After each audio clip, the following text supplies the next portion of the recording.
Hello everybody, welcome to the stream. I am Bogus Meat Factory. How are you guys doing tonight? I hope you're all doing well. Happy Wednesday. Simon, good morning. How are you, my friend? I'm having a little sip of something, don't mind me. Tonight we're going to be continuing our journey through the Elder Scrolls Redguard.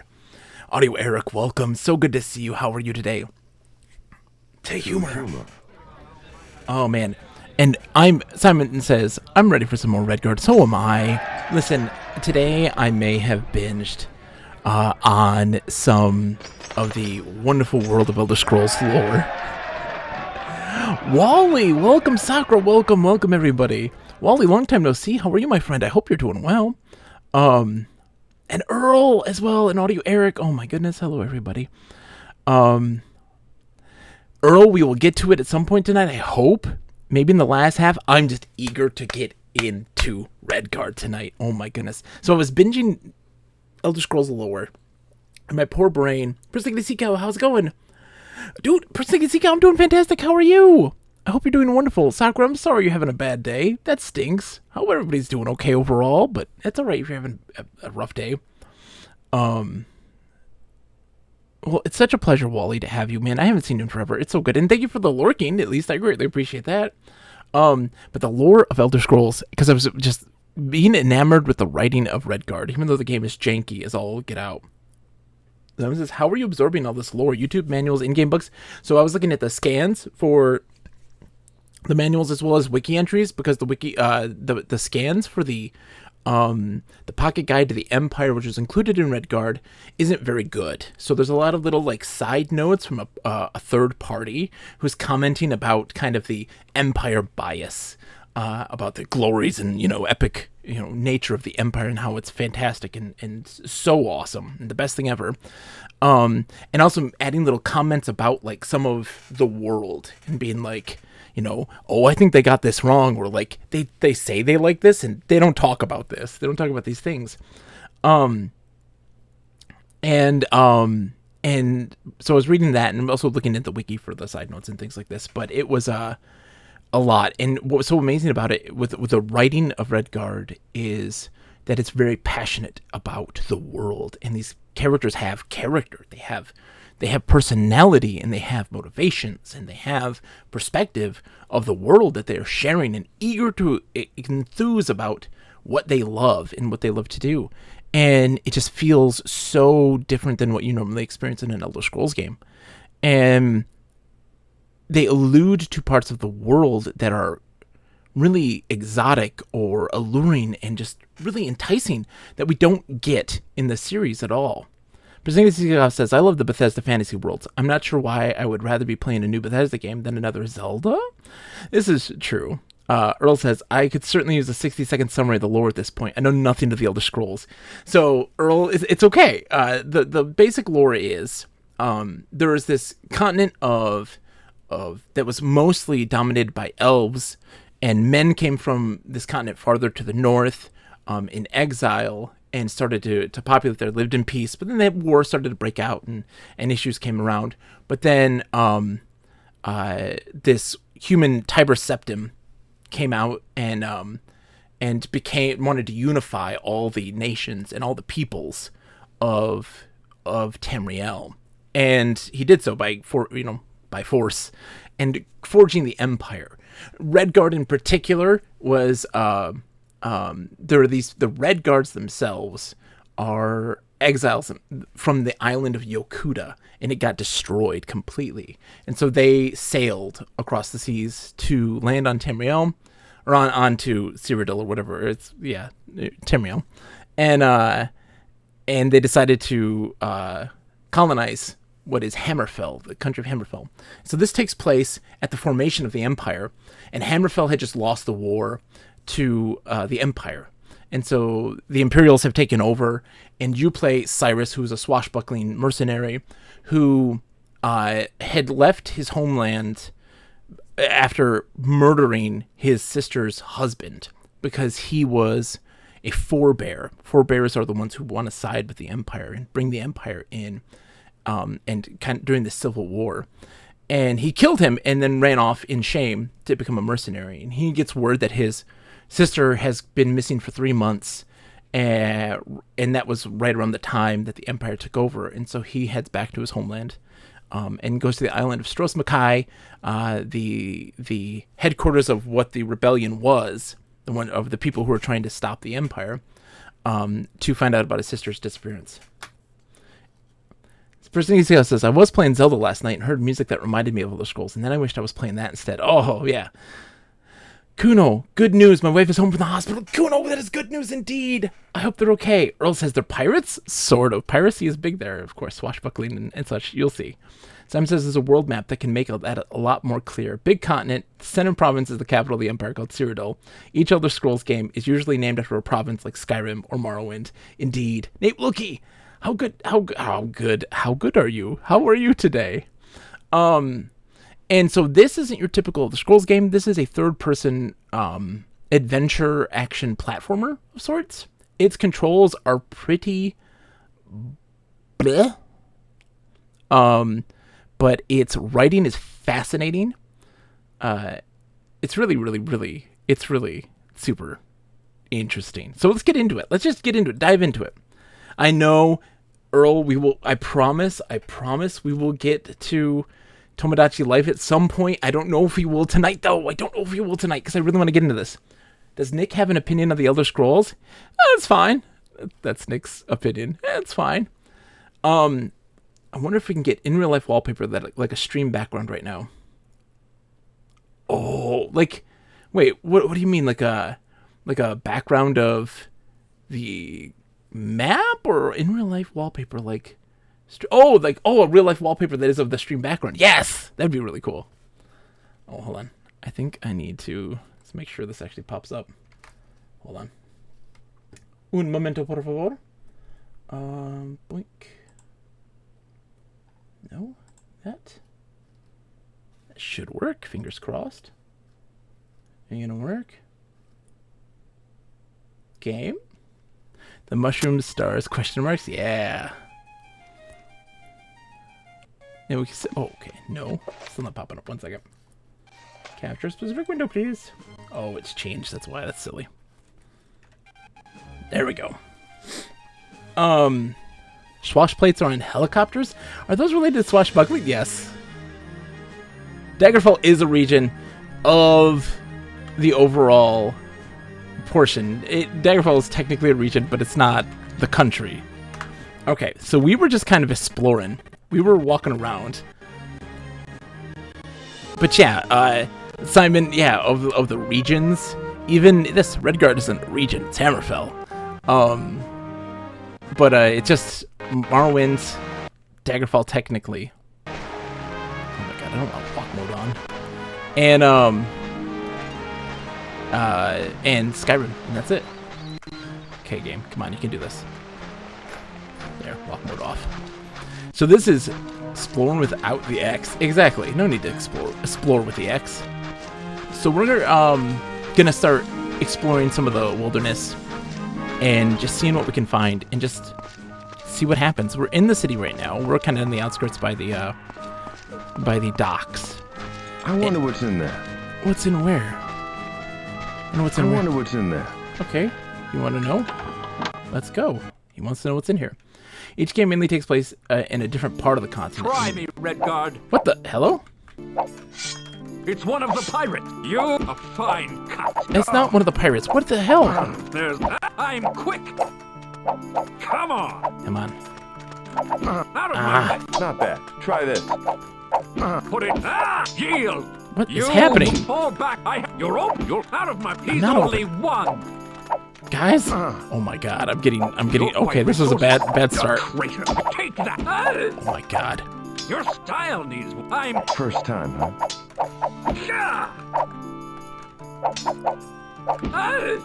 What in the hell just happened? He's like, I wonder what's in there. And then death. Hold on. What is my journal button? I don't know what my button is for the journal. Because, like, it's your journal just updated. And I would like some context into what that meant. So 1 second. Let me see what the controls are for the journal. Use, view, jump, walk, items, map, log, L. I wonder what's in there. And then, seriously? Yeah, exactly. Like, No, I wanted the one. Yeah, had to kill 2 Imperial soldiers who had broken into the house next to the silversmith, is what he said. Okay. Cyrus. There you go. Okay, search the bodies. Some gold. This should help. That's gonna help. It's gonna pay my bills. My gosh, my healing bills. 7 gold pieces. There's human Imperials of Cyrodiil, hardy human fighter Redguards of Hammerfell, magical smooth-talking human Bretons of High Rock, the hardy cold resistance northern Nords of Skyrim, yeah. Oh, no. No, Cyrus, stop. Stop. That's not something you can search, I guess, buddy. Let's see, there's a chest here, though. We gotta go into walk mode. It's empty. Somebody's really been through this place. It's empty. Somebody's really been through this place. The hell happened in here, man? Murder. Well, they attacked me, man. He was like, I wonder what's in here. And I walked in, and then they were there, and they attacked me. So, like, it's not my fault. I didn't do it. But I wonder... It's empty. Somebody's really been through this place. Well, then what was the... Okay. What's the point of this, then? Just to be attacked? Maybe I'll go talk to the silversmith and see if they know anything. And then we gotta go get healed, because... We'll head to the temple, get healed, because being at 20 health right now, that's not a good place to be.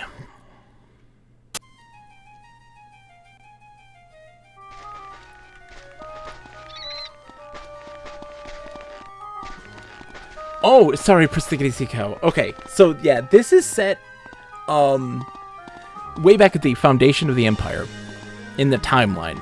You are on the island of Strosmakai in the kingdom of Hammerfell. You're a Redguard. And you are looking for the whereabouts of your missing sister. She's been missing for 3 months. You've come back to your homeland after being, like, running off because you feel ashamed of killing her husband. And trying to find out where she is, and the Empire has recently taken over.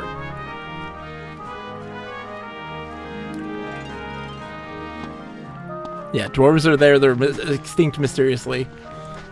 This is really kind of the first time that we really get into the dwarves. Also, this is the game where dwarves are a part of this game. They're mentioned in, like, Arena and Daggerfall, but not to the extent of this game. Cassandra, hello. Cyrus, what do you need? What's going on with your house? I've killed several Imperial soldiers who had broken into your house.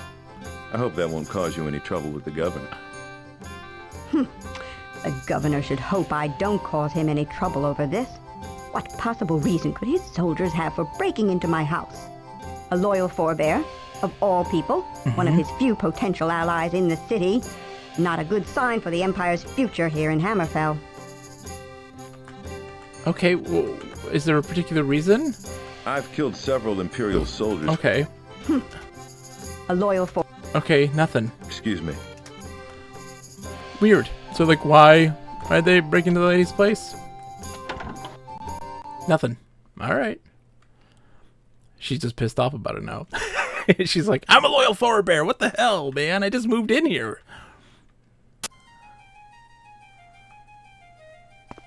Oh, I know why. I know why. Duh. I know why. I'm not smart. I know why. She stowed a bunch of stuff in the warehouse next to the place. I think, is this the warehouse? From the previous owner. Locked. I think that's what it is. They're looking for that stuff. She said the previous owner of the place had just up and left. It's locked. I wonder if I can get in. We might have to get like a special key or something, which we can get like lockpicks eventually and open up stuff. Yeah, there's something here. Okay. Let's go get healed, which is this way. Okay, I can't move. Tapping. There. Simon says the nomadic Orsamir, the orcs that have camps all around, the dexterous kitty traders of the sandy elsewhere, and the Argonian lizard people of Black Marsh, and the mysterious Dwemer dwarves, who mysteriously disappeared without a trace, but left massive underground cities with automatons. Yeah, and the orcs themselves actually had a homeland here, just to the east of where Daggerfall is, and that's kind of like part of the plot of Daggerfall is getting them a home, or their desire to have their homeland back. In the later games, it is there as a country. How much money did I get? Oh, I got some cash. Hey, Brother Niddle, please heal. Yeah. Hello again, Brother Niddle. It is good to see you, Cyrus. Technically, right after the events of Daggerfall. I need you to tend to my wounds again, brother. I must ask you to pay the temple tax of... Yes, I will. Fine. Thank you. Until later, Brother Niddle. Goodbye, my son. So, one of the big mysteries that I think we're going to investigate here is that Brother Niddle knew of our sister. And he had another of this Temple of Kinnereth, which is the god of like wind and weather of sorts. And that other brother, he was a staunch supporter of the crowns who were fighting the forebears and the empire. And he disappeared recently. And we kind of know where his last whereabouts were. Was at this like garden. I don't know where the garden is necessarily. We're going to kind of look for it. But his last whereabouts were there, so I'm sure there's some kind of clue behind that. Sakura says, there was recently a fan-made recreation of Unity. In Unity, it improves a lot of the issues of Daggerfall. It's a great game, but it has choices. Yeah, so Sakura, like, I've been interested in going into the Daggerfall Unity project, but I have one big question is that, like, what mods should I avoid? What should I avoid? What should I not engage in? Because there's going to be some things that I'm like, this isn't kind of true to the spirit of stuff. Like, I know, like, people always talk about, like, graphical mods for Morrowind. You gotta get the graphical mods for Morrowind, otherwise the game's just unplayable.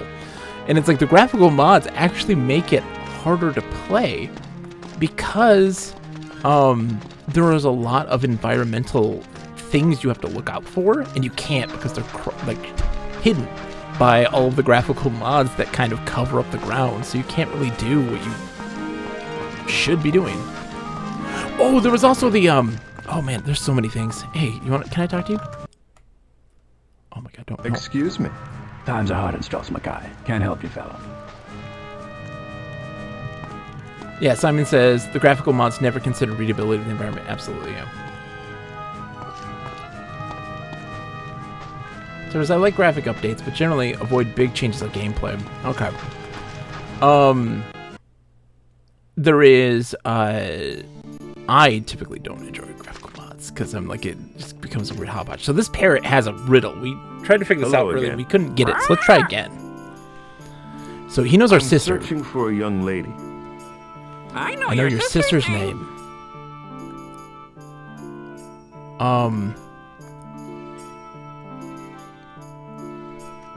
So like, her dealings I fear were shady. Dealings I fear were shady. And rumors of her game. And rumors of her game.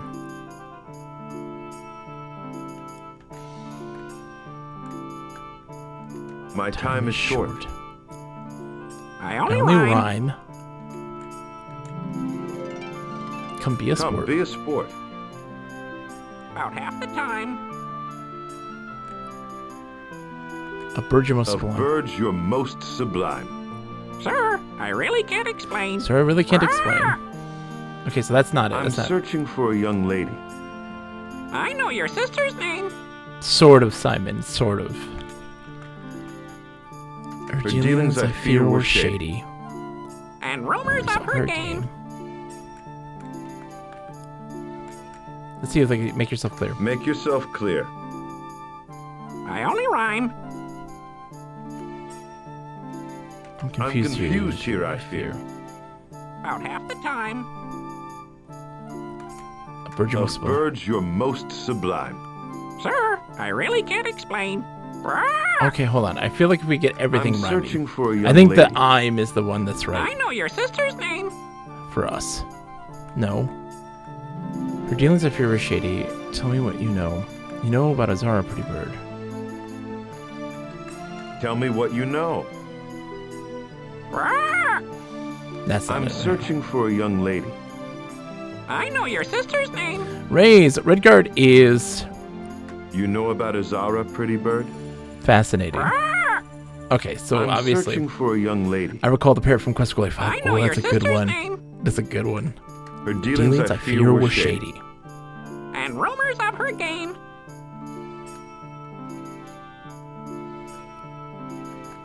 My time is short.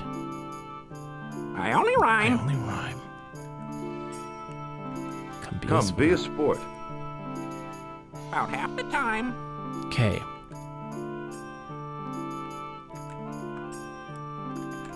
Of birds, you're most sublime. Sir, I really can't explain. Ah, That's I don't know. There's something there. There's something I'm there. searching for a young lady. I know your. I know your sister's name. Her dealings, I fear, were shady. And rumors of her gain. Start making some sense. I only rhyme. I'm taking I'm offense. taking offense. About half the time.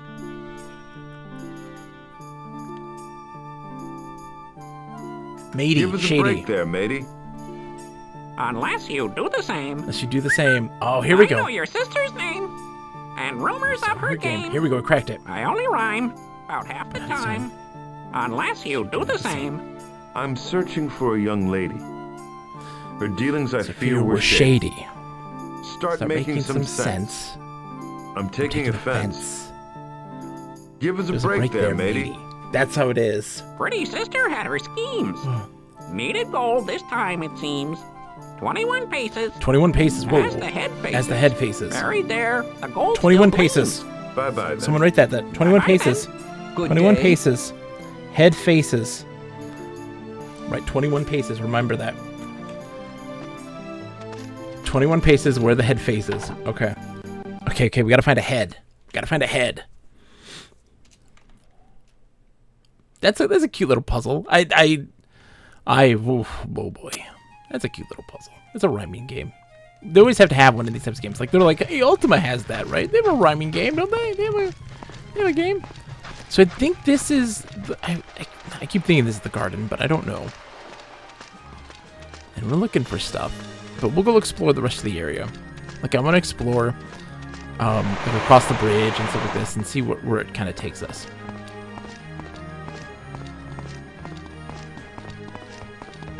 We talked to the lady of the night.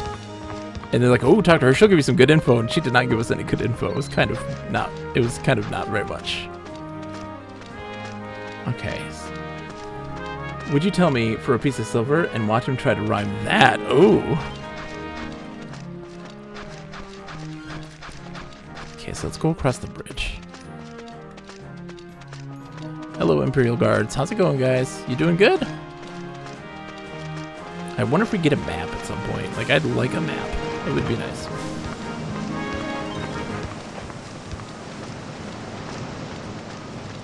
Hello, Mr. Guard. There's a lot of guards, my goodness. Excuse me, sirs.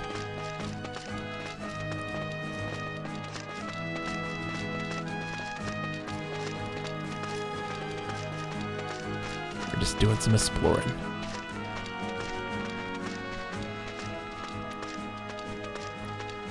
The puzzle in this is a bit more creative than later games. Nate, I think that it's just really interesting.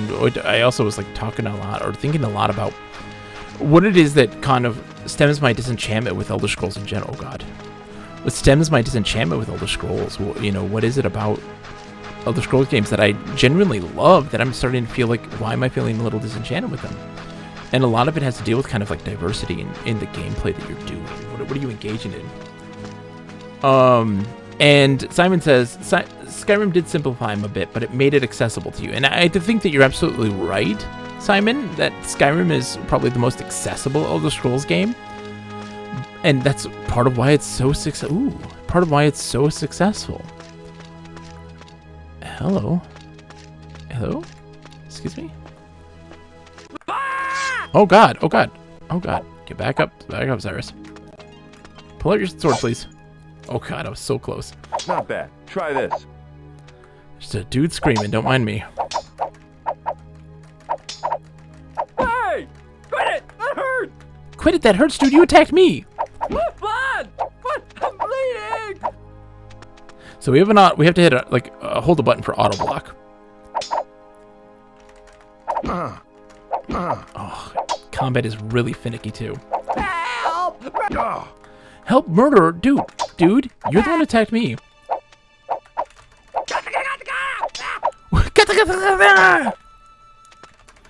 Oh, come on.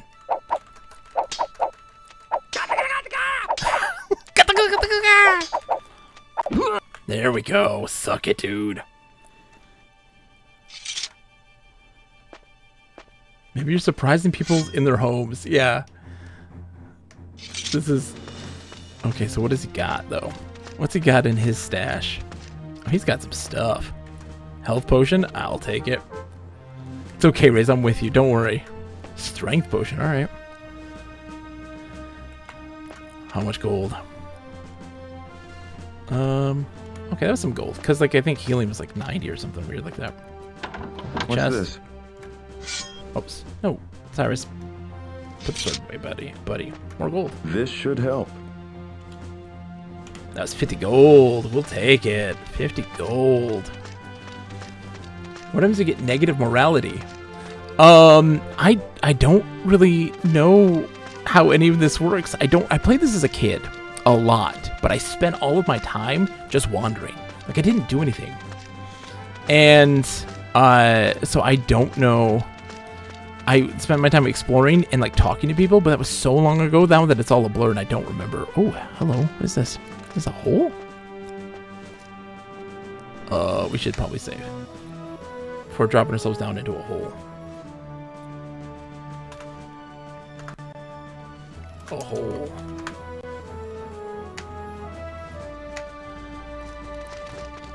Oh god, Cyrus, buddy. Oh, can I, hold on. There's like a way to like drop down.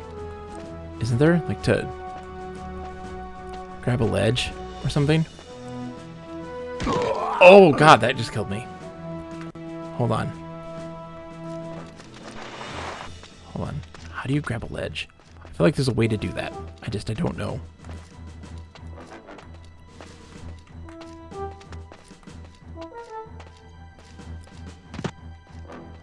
Nope. Okay, come on. Okay, hold on. I think I gotta push like a button. Like I gotta like drop down and then push a grab button or something. Use rope would be Sierra's answer. I know, right? Oh god. Okay, so watch we go. Oh, okay, it's not spacebar. Let's see how to grab ledges, because that's a thing you can do, and you'll have to learn this skill. This is a skill you will learn in this game. So let's try the use button once we fall down.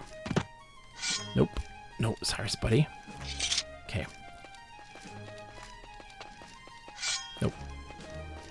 Being way really. Nope, it's not that. But we should have any new text-only adventure game recommendations. Nothing recently. I haven't gotten to play very much because my good friend Nick, of course, is gone. He's on hiatus right now because he's moving, and he had just been gone from Italy for so long. He just got back, but he won't be available until like mid-September to play some stuff with me. We're gonna have to come back to that hole eventually, I think. Maybe we do need rope or an item. And ooh, hello. There is a headless statue. There's a headless statue. So, we're gonna do some more stuff soon with him for sure. He's gonna be moving to the West Coast, so he's gonna be in Cali. So there is a headless statue. I'm sure he has a head somewhere. Ooh, this is it. His head. Oh my god. Okay, how many paces was it? Chat, do you remember?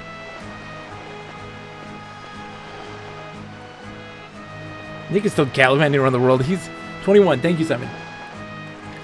He's currently in Boston at the in-laws, but he will be in not Los Angeles. I don't know where he's going. He's going somewhere in California. Okay, ready? 1, 2, 3, 4, 5, 6, 7, 8, 9, 10, 11, 12, 13, 14, 15, 16, 17, 18, 19, 20, 21. Okay, inventory. Shovel.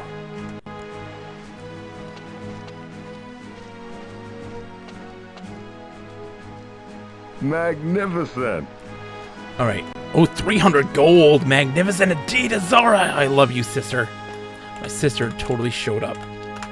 300 gold. Dude, we're rich now. Hold on. Let's save. Let's save. Scrooging it up. Which means we can buy the compass. Scrooge. So we got stuff we can buy. Parents said sister was gold digger, but the gold digger is you. Indeed. She's gone missing. She went to go buy malachite. I think it was malachite? She was trying to buy an ore for some reason. And turned away, but there is a alchemist somewhere that might have it, but he disappeared, and I don't know where his shop is. There's an alchemist shop, but we're going to go buy the rest of the goodies. Oh, I haven't talked to this guy either. Lad? Hi. Let's talk to this Hello, dude. my name is Cyrus. And mine is Trithik, lad. So what I want to do at some point, because playing this and starting to really kind of dive into my criticism of like the Elder Scrolls series, because man, if you were in my Discord, you would have heard me go. I was losing my mind. I was like frothing at the mouth. Simon knows. Sakura knows. I was on Mastodon just losing my mind. Because they depict such a vibrant world that is so amazing and evocative, both in Redguard as well as in a lot of like the interstitial materials. And then what they actually present is none of it. And in some cases, they actively remove those evocative concepts because I don't know.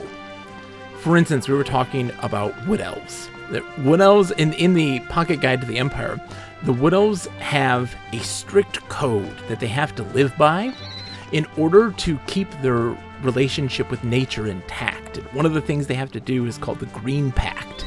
And that means that they cannot eat or destroy any fauna, or sorry, any flora. So any vegetables or cut any trees or any of that sort of thing. So they have a strict carnivore diet. And they have to stick to this. Otherwise, they say that the pact would be broken, and any village that person belongs to, nature would turn on it, and it would become an issue. They'd have to atone for it and have a period to make up for their mistakes. But otherwise, that pact would be broken, and it would be turned on their home. And one of the things about being a strict carnivore diet, though, is also this concept of anything you kill, you have to eat. That includes people. That includes enemies, person that you've killed. You have to eat them. You have 3 days to completely eat them. And so they can't make anything with wood. They can't craft anything with wood, so they use bone for all their stuff. They use bone. And just how wild this idea is, and how interesting this is. And also, if you are a person who helps a wood elf kill somebody, you are also allowed to help in the eating of that person, which is great. But they mention that in this game, or in the materials for this game. They don't talk about the Green Pact really anymore at any other point, maybe in some of the books in the games.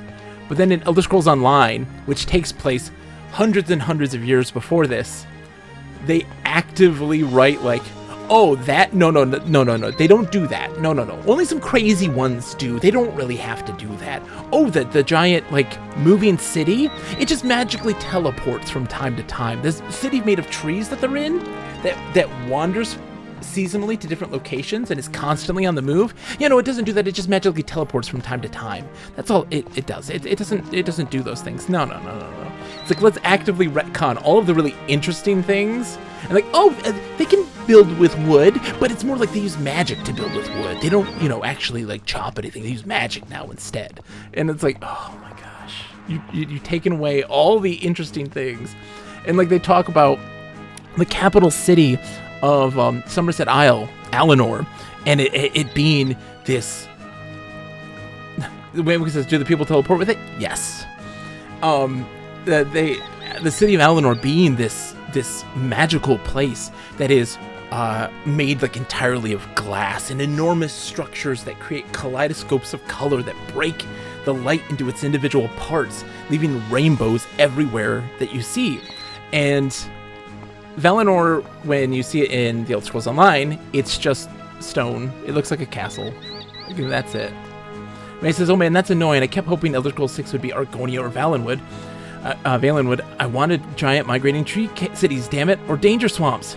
Simon says, that's what The Mandalorian Season 1 did. The main character belonged to a very strict religious order that never removes their helmet. Season 2, oh yeah, you're one of them. They're fanatics. We remove our helmets all the time. Yeah. But, like, there are all these really fascinating things that they kind of create. And, like, they talk about the voice in Skyrim.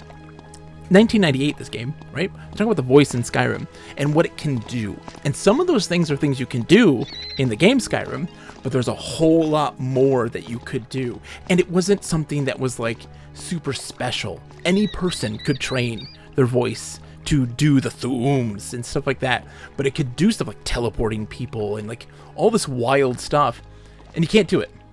You can't do it. Like it's not there. The ancient Nord art. Yeah, and like there was a school in the Empire that the Emperor was actively like teaching people how to use it. And like, here's how you can do this to militarize it. And like anybody could use it. But in Skyrim, it's like, no, only super special people can. It's like, everyone could. They don't for certain reasons. But yeah, it just drove me wild. So I went kind of on a massive tangent about like, and it doesn't take having to implement these really wild concepts.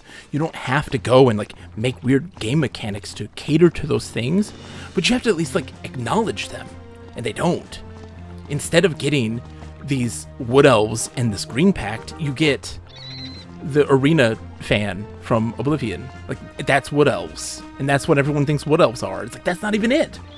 And so Simon says, sounds like you need to learn how to make mods. No, but in a game like this, in Redguard, like they acknowledge that stuff, and these characters have personality, and they have these motivations, and they have this passion for these things that they love, and they like to express them to people, and they are evocative about these other worlds and other places, and that gets lost. It gets lost.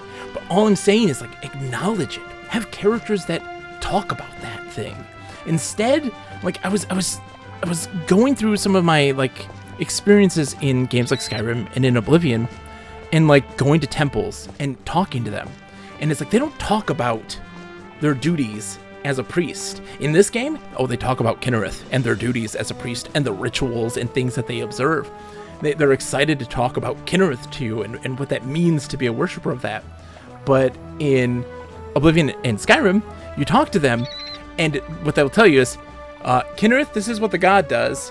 I'm the priest, and I will only talk to you about the quest that I have for you.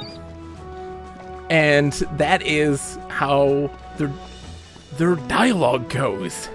And like, at no point are they going to talk about the act of worship and what that means. What are their rituals? What are their practices? They don't talk about the life, the culture of the world. They only have really one important thing to tell you. What I need you to do. And that's it. I've got a job for you. This is what you need to do. Or somebody has a job for you and you need to go talk to them.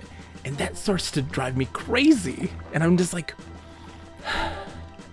please just give us something more than that. So World Building 101 with folks. I'm sorry. Nate Wilkie, I'm so sorry for this. The modern MMO school of game design. I was going on a tangent about that too. But you also learn that a lot of these like religious practices, a lot of this culture stems from environment. Nemo says, I'm more curious about this. Yeah. So, like, think about this, okay? So, in here, in this game, Nemo says, do you have a book? I don't. I wish. I wish I could write a book. I wish. So, there's a wood elf here on the island of Stros Makai that is an apprentice in the Mages Guild. And they don't like open spaces. They stay in the guild. They don't go out. And he's like, because, you know, you're a wood elf. You love the canopy of the trees. You don't love the open spaces. And she's like, oh yeah, the second sky. She refers to the canopy of trees as the second sky. And it's just like, just saying that, you're like, there's something there. There's an over there. I always talk about the over there. Myst games do that so well. What is that over there? I can't go there, but like, there's something there that's alluding to something more interesting, and I wanna see that, and I start to think about it. And it's like just writing that and having a person say that is so much more effective. Simon says, you're giving your mythological world its own internal mythology. Exactly. And you're giving some reason and context behind it. You know, we talk about, and so like wood elves don't have a care for the astrology and for the astral bodies. Whereas somebody like the Nords in Skyrim, the astral bodies are the most important thing because they live in these big, open, cold spaces. You see the stars in the sky so well. World building is frame building with a story building perspective. 100%. And so you start to see how environment shapes the culture of these people in the Elder Scrolls. But they stopped doing that. They just stopped. They stopped. Now, characters, their role is pushing a plot forward, pushing a quest forward, and little else. In Skyrim, there is a task that you can do. If you want to be a part of the Stormcloaks, the rebellious organization that is fighting the Empire and wanting their freedom, right? Kind of one of the big plot points of Skyrim. In order to join their cause, you have to do a task. Oh, by the way, welcome Puzzle Better. By all means, Lorik, sorry. You have to do this task, and that task is you need to go to this iceberg and fight an ice wraith. And then, if you do that, you've proved your worth. You're a part of the Stormcloaks. Great. Guess what that is? It's not... It's wild. Skyrim was like, here's this task. Go to an iceberg, fight an ice wraith. The lore of that task is far more dramatic and interesting. It's the Nord rite of passage. To be considered an adult, you have to go... It's a rite of passage, Nate. Well, yes. You have to go on a spirit quest of sorts, going out into the wilderness in search of an ice wraith to slaughter. And you're going to be going through these trials and tribulations in an attempt to survive in this wilderness and prove that you're worth being a productive member of Nordic society. And that's the thing. And in Skyrim, they make you do that task, that rite of passage, but it's literally... You want to prove that you're one of the Nords? Go to this iceberg. It's northeast. There's ice wraiths there. Go kill one.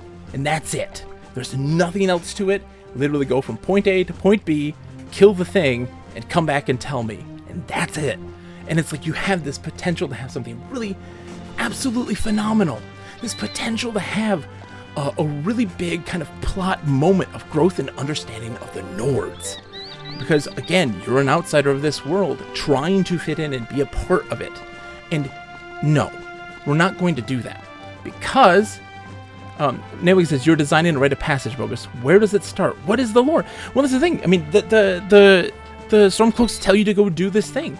Have them go take you on a boat out to, like, an island or somewhere secluded where you're in a singular place, just yourself, and you have to go and do this thing.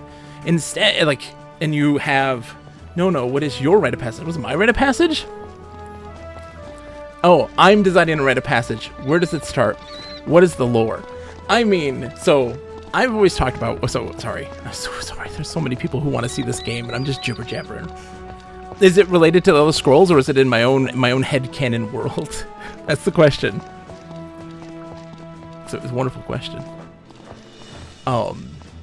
But anyways, no, it's just I want to derail you 100%. Don't do it, Nate Wilkie. We're going to talk to him about our sister Azara. We need to talk to this guy. We need some context for those who've not seen. This guy's a great info dump on kind of what's going on in this world. So let's talk to this dude. I'm sorry. I'm looking for my sister Azara. Perhaps you've seen her? I do not know the name, but so many have been lost since the dragon arrived. She went missing about 3 months ago. If she was with the Crowns, I would count her among the casualties. Richton's slaughter was elegant only in its thoroughness. I'm so sorry, everyone. I know you enjoy the pontificating. I know. If that's the thing. One day I'm just gonna have to do like a just chatting. The ship that brought me here was beset upon by some rascals called the Restless League. What do you know about them? They were the necessary cancer of a nation divided and at war, grown at the borders where the kingdom's skin is most Necessary contested by the cancer foreign of a sword. nation divided and at Fearless war. men, whose names are all too often breathed in hate. Don't believe them too wrong, for even the prince had their ear. Maybe a podcast or something. Maybe this is why I stream. I stream to talk about this stuff, and I do some stuff on YouTube where I talk about games. I haven't done anything in a long time, but listen, my kids, they're going to school full time. This will be the very first time in my entire life that I will have 6 hours to myself. I've never in my life had this. I've been a stay-at-home dad full time, by choice, and I'm going. You bet your ass. I'm dedicating that time to a lot of these projects of one, talking about games and kind of dissecting them, dedicating some more time to streaming. I need to find some way to kind of make this a bit more of a secondary income for us, because my wife is the only one. She's the primary income. I don't make any money. I make whatever I get on streaming sometimes. And so I want to kind of dedicate and making more conversations about games. Doing some videos on YouTube, doing more streaming, and just playing games and chatting with you guys and sharing this stuff with you. Because, like, one, I love playing games and I love talking to you all. And doing just some more, like, community stuff. And I love talking about games. It's my most favorite thing in the world. Discussing games, design, world building, how you can effectively engage with a person. My goal, in general, is how can you make a game enriching? Enriching is what is important here. How can you enrich the player? How can you make them feel affected? I don't think you could not do it. I know. But and how do you enrich people? And one of those major things that you do, you would bet your ass on it. Thank you, Nate Wilkie. Thank you. That means a lot. How do you make a player feel empathetic? How do you make a player evoke emotions from a player? And like Baldur's Gate 3 just came out recently, right? And that's a big game, and people are losing their shit about it. There's probably a good reason for that, and I can talk about that forever. And how people are worried about Starfield, and they're starting to realize that, like, Bethesda games are fun, but they're not enriching anymore. Yeah, because says, for me, it's math. Your perspective is very different and understandable. Boulder what? Never heard of it. Yeah, I don't. Well, Boulder's what? Yeah. What's a boulder? It's a big rock. But, like, how do you enrich people? How do you make them feel like they have gained something? How they have learned something or grown in some way as a person? How can you invoke these emotions? Over the shoulder Boulder's Gate holder. Hey, look at that's exactly. Get your boulder boobs. How do you enrich players? How do you make them feel like that something's been improved? It's important. It's important to me to strip away those barriers from players and make them really feel something. Shows Makai. It seems quiet here, especially for a port city. How fares Stros Makai under Imperial rule? Defeat is read in every native face, my boy. The war cost the city much, including its voice. Listen to this dialogue. The crowns are no more. The words. As kingless as Yokuda, lost now to song which no one will sing, lest Richton hear. Overmuch. The governor is the reason Stros Makai is so quiet. So Simon asked me, what do you mean by enrich? An example. Okay. So, What I mean by enrich is to evoke empathy, to evoke, so like being put into a quest situation where you care about the people. You care about the characters, you care about the world, you care about the decisions that you're going to make. And that you have some active participation in those things. I can go on forever about what it means to be a passive protagonist. And that's something that Elder Scrolls does incredibly prolifically. Elder Scrolls games are prolific in having passive protagonists. Nate Wilkie says, even the side characters are dialogue heavy and differently portrayed than other people. Yes, Nate Wilkie, but listen to the romanticization that they have in the words that they say. You have a treasure trove of quotes that you can pluck from this game. Nate Wilkie says, I was actively an asshole to piss off the game gods. But guess what, Nate Wilkie? Guess what, Nate Wilkie? That's enriching. That's enriching. Because what's happening there, what I mean by enriching is that giving players that agency to express themselves and making them want to express themselves. That's what's important. It doesn't matter necessarily that it is a positive and like you're making good decisions, but the fact that you are feeling like you have an effect on this world or an effect on these people, or that they have an effect on you as a person outside of this game, right? Like that you feel you have some things, that decisions have consequences, but also that decisions can tell that story and that you can be an active participant in crafting that story, and that yours is yours alone and no one can take that from you. And that is enriching. That's one way to enrich in games. There's a lot of different ways to be enriching in games. Creative expression, you have games that allow players to be just creative. That the decisions have consequences kind of concept isn't there, but you have that ability to allow people to be creative. Or having situations where you are thrust into a lot of different activities and you have ways to express yourself and how you overcome those activities. We talk about shrines in Breath of the Wild and Tears of the Kingdom, that those are enriching experiences because there's a lot of different ways you can solve those puzzles and a lot of unintended ways you can do so. Simon says, Fallout 4 made me sympathetic to the plight of abandoned Deathclaws, and I wanted to make a sanctuary for them. There you go, Simon. See, there you go. Enriching in that way. See, exactly. Anyway, sorry. HC Willard says, Fallout New Vegas is a great example because there are a lot of decisions that make a difference in game. HC Willard, that's why Fallout New Vegas is, I feel, the only good modern Fallout game. Fallout 4 is not bad. It's just they got into their formula at that point. And of course, it being made by was it Black Isle, who made New Vegas? Am I right? Black Isle? Am I crazy? But just that was Obsidian. Sorry, Obsidian. Sorry, my poor brain says Black Isle, and I'm just like, that's where it was way back in the day. Obsidian, thank you. I just want people to feel something. That all comes from interplay, says Simon. Yeah, there you go. And I want people to feel like they are important, that a player is important. And that's enriching. That is enriching. They're telling you these things, and they're inspiring you.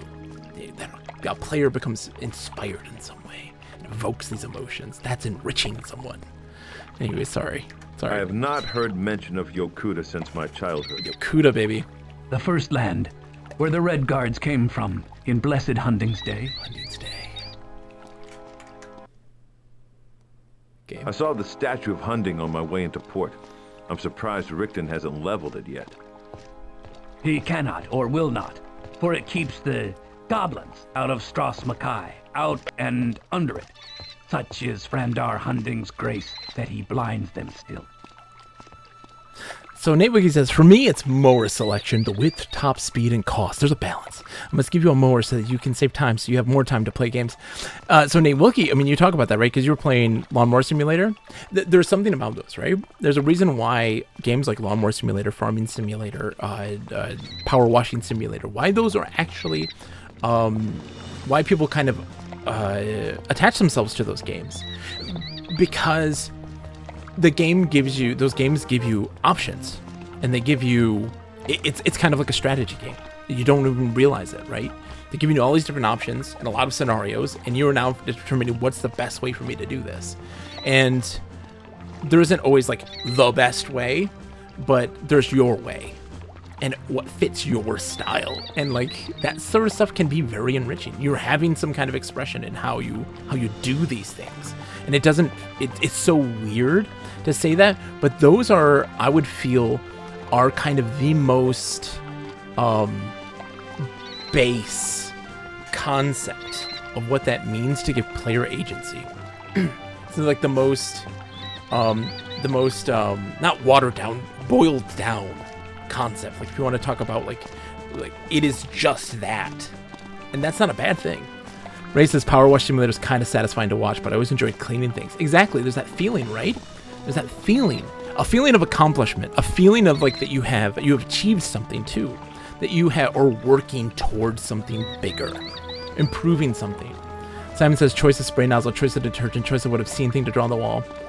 Newig says, oh yeah, I'm an engineer, so it fits my wheelhouse. And so there's different ways to do this for different play styles of people and different brains. You know, obviously in Wookiee, you have the engineer brain, you have the programmer brain, this mathematical and logical brain. That's not a bad brain, or it's not even a different brain. It's just it's something that you personally prefer. And so I always talk about like the three different brains there are in games, the three different styles of approach. You have the one person who's like, I love my math, I love the numbers, I love crunching numbers, I love making the pieces fit. That's what I love, is making the pieces fit. And then there are the people who are like, I love expression, I love expressing myself, I love like they're the passionate ones, they're the romantics. That's me, I'm the romantic side of things, where I'm just absolutely love the expression of games. And then there's the other people who are the fuckets.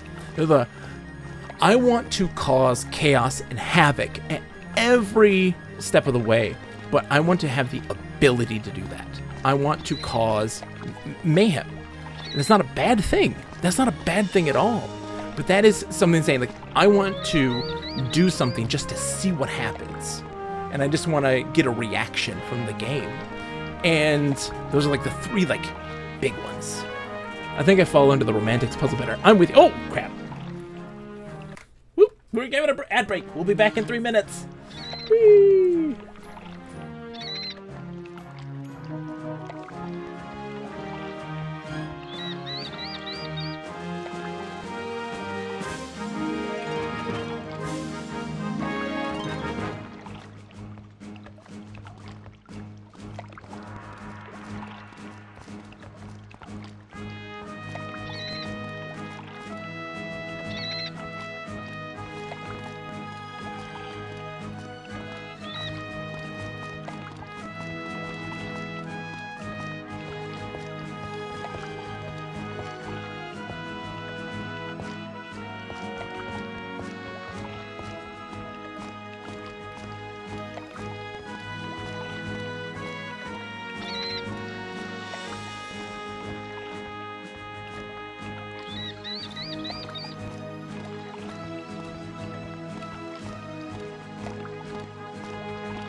Oh my goodness, we're back. Thank you, everybody. Thank you so much for your patience for the ad breaks.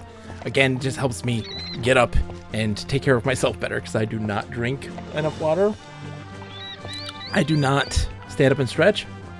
Simon brings up a point. They're like, I'm 1 in 2. Like, is that possible? Absolutely. One of the things you have to realize is that we're human beings. We're not rigid single classifications. We are a little bit of everything. We're a little bit of everything. And our goal as if you design games, right, is to evoke those things in people. Simon says, I love figuring out my way of doing things. I want to feel that I solved the puzzle, not some cookie cutter character build I read online. Absolutely, Simon.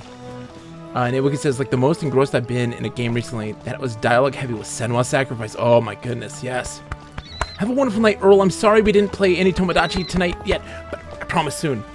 Have a good night, Earl. Thank you so much. That's the thing, is that, like, I talk about these very passionately, right? I talk about passion and expression and all this stuff, you know, and, like, I love adventure games. I love fighting games. I love MMORPGs. I love, like, a whole variety of different types of games. One of my favorite games is Sea of Thieves. And what I do in Sea of Thieves, I cause chaos.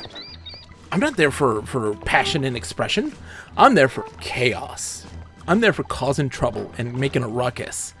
And so it's just that games can bring these out in you, these kind of playstyles. There's probably more, and I'm boiling it down in a way that is kind of reductive, but, like, those are, like, the 3 that I usually see, like, that bring out a bunch in me, but that's just me. Sorry. Let's talk about goblins. There are goblins under Stros Mackay?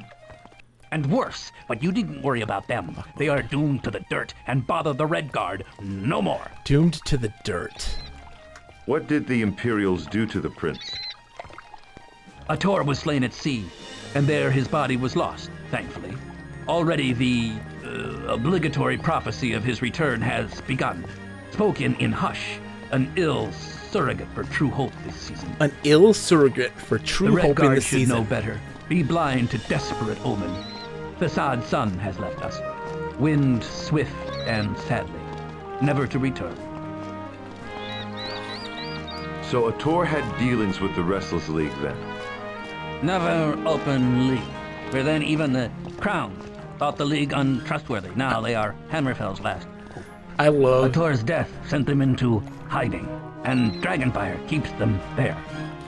But Neighborhood, that's all of the characters in this. Puzzlebetter says, Ray's was telling me more about this Tomodachi. I was trying to make sense of it last time. Is he trying to Shatner something? I was going to say he's doing a pretty good Shatner. Puzzlebetter, yeah, Tomodachi is kind of... What Tomodachi is think of it as a mixture of Tamagotchi and The Sims.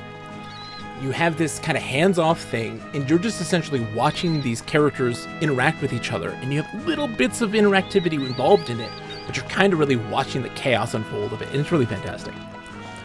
How can you be thankful that Prince Ador's body was lost at sea?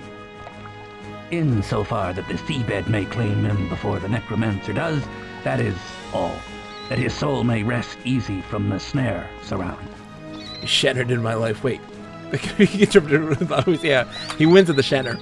Yeah, he's happy that the body of Prince Ator, the rightful claim to Hammerfell itself, who was killed in the uprising, it was lost at sea because a necromancer has now been given free reign of the island, and any death on Stros Mackay, on the land of Stros Mackay, the soul gets sucked up by this necromancer. Tell me about the necromancer. Thank you, Kuno. I'm sorry that I'm not doing much gameplay. In the ash gray shoals, on parade now that the Empire's here, lad. So don't die. I died like 30 times already. Is that okay? What does the snare surround? The necromancer's curse, writhing in the near here, only a death away. Its magic snatches at your soul, should you perish, to fuel some darker deed still. Oh, man. How far west are the shoals? We have a Not a task day's to go journey. there. Just follow the path over the bridge. Should I fear death more than normal then? The snare waits for those who don't. The snare waits for those who don't. This dragon, an imperial metaphor perhaps? Banner and bone, young Redguard. Banner and Seek bone. the old quarter. if you want to see the handiwork of both. Banner and bone. Because the Imperial banner is of a dragon. Yeah, it is like, no, it's not a metaphor. It's the reality and the metaphor. I fear that my sister's disappearance had something to do with the Civil War. I read more than fear in your face, Redguard. Either retribution or redemption. Alas, sometimes they are the same. Neither can come without wounds. I said nothing about redemption or... Why else would you be here in this narrative? In you, How can the two be the same? Retribution in or their redemption. concern for blood. In blood as closure. I assure you, it will be spilt before you find your sister. A prayer may do you well. Where should I pray? At the Temple of Blessed Arcade. Brother Niddle Oh, presides. Arcade. I said And he knew Kenneth. It's most of Arcade the here. Sorry. people in town. He may know something about your sister. Where is the temple? We've already talked about Middle. In the town square. Shoreside from the pool. But it's so important. Listen to these words. These words are poetic. All characters have Perhaps I should speak to this Richten then. Spoken true, my boy. But I'd advise against it. The Imperials suffer no Redguards in the palace, unless you're forebear, and you walk on too few legs to be that. Raise. This game is all dialogue and all exposition. There's so much of it. What do the Imperials plan to do here? Confusion often follows conquering. But if Septim does have a plan for Hammerfell, it hasn't been made clear. I suspect a greater plan than constant terror. For Richten has men all about the island, not just here in Stros Makai. There's so much. Like the last stream that we had of this on Monday was just us, like 3 hours of just talking. So I can't get into the palace then. Not unless you can produce something that Richten will desire. We're getting an amulet to deliver to him. We got to get an amulet from the necromancer and deliver it to the palace. So we're gonna Has see. Tiber Septim made the crown suffer much for their resistance? Through his agents, yes. But I fear that the provisional governor is an especially wicked feast to swallow. An especially wicked The feast blood to has swallow. slowed to a trickle, if only for lack of targets. And the crowns who survive still remain silent. Ugh. Can a Redguard not even admit his allegiance to the crowns openly? I can't speak for the rest of Hammerfell, but such an admission here is martyrdom at best. A persecution of silence reigns in Stros Makai. Tell me of the forebears. Throne defilers all, hosts to the Yes. invader, and Hunding's shame. What happened to the old court? It was the last stand of the Loyalist crowns, and Governor Richten had it destroyed. It smolders still, all ash and dragonfire. Few escaped the incident. I have heard tales of a magical flask buried somewhere on Stros Makai. A legend older than the Redguard. We can get an info Many have after. looked and failed, but who can resist the lure of lost treasure? Now that we have all that money. In my youth, I, too, searched for the flask. Ooh. Luckier than most, for I once possessed a piece of the truth. Ooh. The flask is in pieces? No, my boy. A piece of a map purported to show its location. I say a piece of the truth, but that is only an old man talking. For the map may lead to nothing, even if it was entire. Perhaps, but it sounds like a worthy challenge. Do you still have the map? No. Since my house in the old quarter was destroyed, I've stayed in my... Oh, so we got to break into the old I quarter. risked my life to save that map, and was justly rewarded for my unworthy obsession when it was stolen a few weeks ago. I'm glad it's gone. Okay. Why unworthy?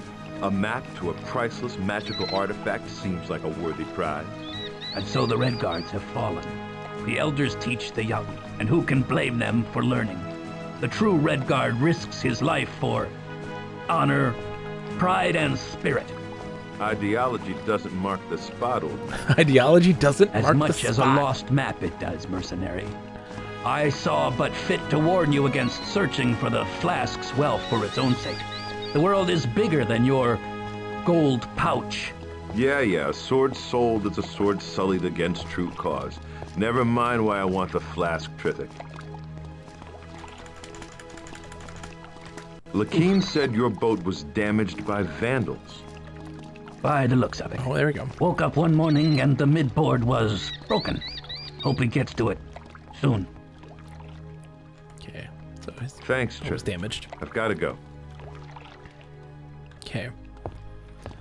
Okay, okay, so we gotta go find the store. I can't, man. Wandering this place, I still haven't gotten my bearings yet on where like everything is. We have to get up and then I think to the left, so we have to go take the stairs up. But yeah, so like we kind of, there are some voice acting in this that is like truly groan inducing, and it's irritating and like absurd and strange, and what makes the game so magical is that like you remember that person though, like you remember that voice acting. Whereas like I was trying to like remember Oblivion. How many characters are distinct? If you listen to a voice actor portray, like for instance, right, the guy who voices Cyrus, he's the voice of all male Redguards in Oblivion. Listen to all of the male Redguards in Oblivion, and are there any that are delivered differently? Do they have a different personality than that one? Yeah, we gotta go buy some stuff. I wanted to buy some stuff, Garrick. Garrick, how are you? Splendid, Cyrus. Splendid. All right, I want to buy some I'd items. like to make a purchase. Splendid. What do you need? We need that compass. That looks like a decent compass. The one item no one should be without. Never lose your way again. For the small investment of 50 gold, peace of mind for a lifetime. Yeah, let's do it. I'll take it. You won't regret it. And then a torch. How much for a torch? A classic design, functional and long-lasting. For you, Cyrus, 20 each. I'll take it. The best quality, I assure you. We're going shopping, boys. What's the... Interesting feathers. Ah, yes, from the exotic Kana bird, a favorite of mine, for they are bred on Somerset Isle, bred for their beauty, I might add. They make an excellent gift for 10 gold. Why not? Let's take I'm a it. pretty bird. You are 10 a pretty gold. bird. I'll take it. A pleasure doing business with you, Cyrus. Okay. Hello. What's Aloe going for today? Oh, that's right. Aloe leaves from Southern Hammerfell. The best. Fresh every week. Excellent for soothing those aches and pains. And just 15 gold per bunch. Aloe can be used to I'll make take like a healing potion, essentially. You won't regret it. If you have an empty flask and water. Thanks for the time, Garrick. I'm gonna buy a little bit of everything. And then there's also the book that we can buy that can lead to be a part of like the map for the flask too. We could buy the book at the bookstore and then give it to the map maker. I remember these things. I'm remembering these things. So now we can go and do that too.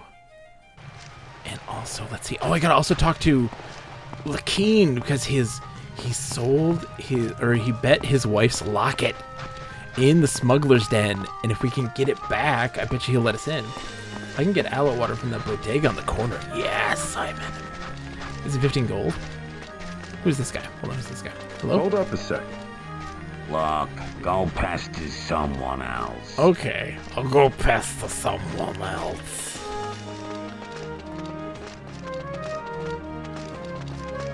Alright, so we gotta find Lakeen. Lakeen is like in the back area over there, I think. Don't do it, Simon, just in case. Get a free healing potion. It's locked. That's the line here. It's not nearly 15 gold. Well, I mean, 15 gold in Elder Scrolls time could probably be like $1.50. You never know. I'm sorry, lady. You're too much. I'm not going to talk to you. That lady's the voice actor. That is the one that like is burned into my brain. It's so bad. It's so bad. Here he is. Hi, Lakeen. Excuse me. Can I help you? Yes, you can. Lakeen? Oh, you again. Sup, Lakeen? You've been to the I know den? you've been gambling at the smuggler's den, Lakeen, and I need to get in there. Damn, where'd you hear that? Look, that's not something I'm proud of, so keep your voice down. Let's move this conversation elsewhere. Lead the way, buddy. Squirrel Girl. I remember from 2 times ago. Yeah. Oh my gosh, yes.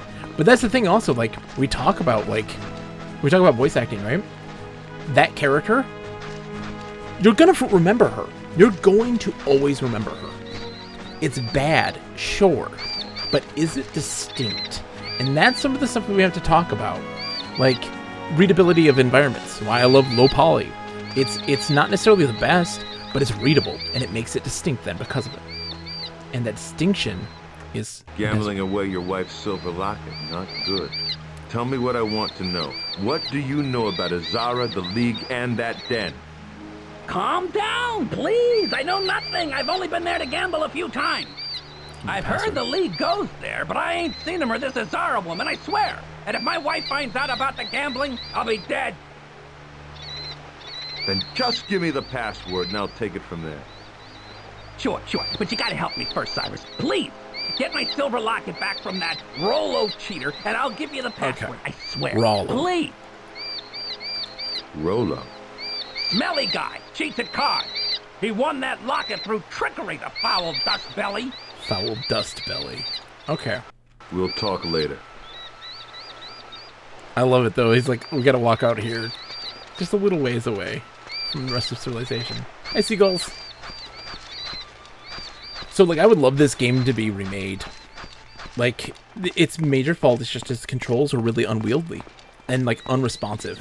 And so you always have this, you're always kind of struggling and butting up against the controls constantly. But, like, the content. It's locked. I want to know where this Rollo dude is. Who is this? Are you Rollo? Hello? Hold up a sec. Look, go past. Okay, another go pass to somebody else. Where is Rollo? I think this might be him. Enter dwelling. Please don't kill me. Oh, I should have saved before I did this. Hello. Could I have a word with you? What do you want? Can't you see I'm busy? I'm sorry. Do you know a woman named Azara? Azara. Scrawny little thing, chicken legs, no hips. Yeah, I know her. Used to come by, pestering me all the time. Really? Pestering me? You know how women are. Not my type, though. Rollo likes some Rollo likes larger. Ignore. That's very I'm in his helpful. house. What do you know of the Restless League? Bunch of idiots, if you ask me. You can't fight the Empire. They'll learn, though. How are things in town with the Imperials in charge? What do I look like? The town crier? Same old as far as Rollo's concerned. Politics is for suckers. I got a sweet deal with Garrick. No need for me to worry about who's sitting in the palace. Okay. Do you know anything about the smuggler's den under the cartographer's shop? Maybe I've heard of it. Yeah, I've seen some guys hanging around there, supposedly in the Restless League. But it's all talk. They never do anything. You can't get in there without a password anyway, so you may as well forget about it. What's the pass? Hold on. Let's talk about this. The I feel like king the password's tells me gonna you piss him have off. his wife's silver locket. Any chance I could get it back? Stupid Lakeen. He's a loser at more than cards. Deserves what the missus will give him when she finds out. It's mine now, and I ain't giving it back. Okay, Rollo. Suit yourself. It's of no importance to me. I don't And want why to are piss you him off. bothering me about it? Moron. Oh, Rollo, dude. What sort of deal do you have with Garrett? You know, that fool elf that runs the trading post pays me a silver penny for each crate I bring up from the docks. No lie! Nice! And I only have to go down when the bell rings. Means the ship's arrived. Okay, Yep, bell. Roro knows a good thing when he sees it. Who's a good boy? Rollo's a good boy. Rollo's a good boy. Gets a silver penny. Oh, Rollo, I love you. I love you, Rollo. You're a good boy. I don't suppose you've ever been in the palace. No, could have got a job to go up there, but Katara wasn't offering enough. Let some other sucker trek all the way out to Nagastas. I'm going to Nagastas, baby. Belle? Gee, you are as dumb as you look. The bell in the balcony right outside. Of course you do. Right, how's it going? Of course, how stupid of me. How's it going, fried rice?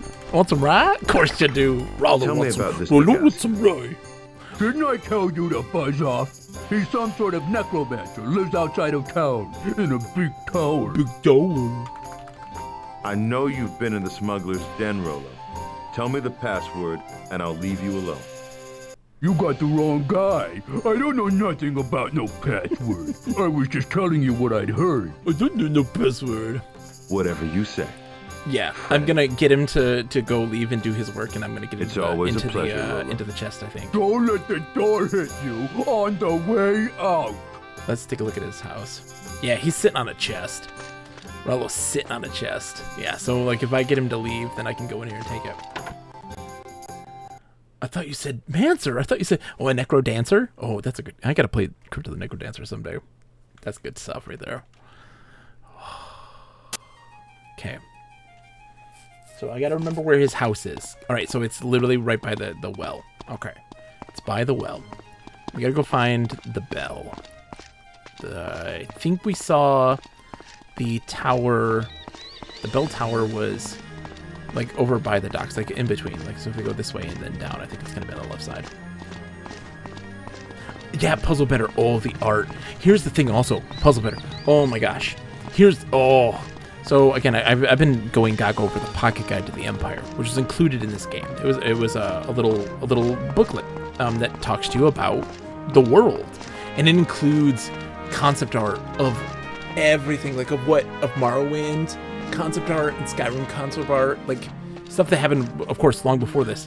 And you could see that they had a roadmap. They knew where they were going for in the whole like Elder Scrolls series. You could see that they're like, we're going to be doing these things and focusing on these things. Yeah, this is the bell tower here.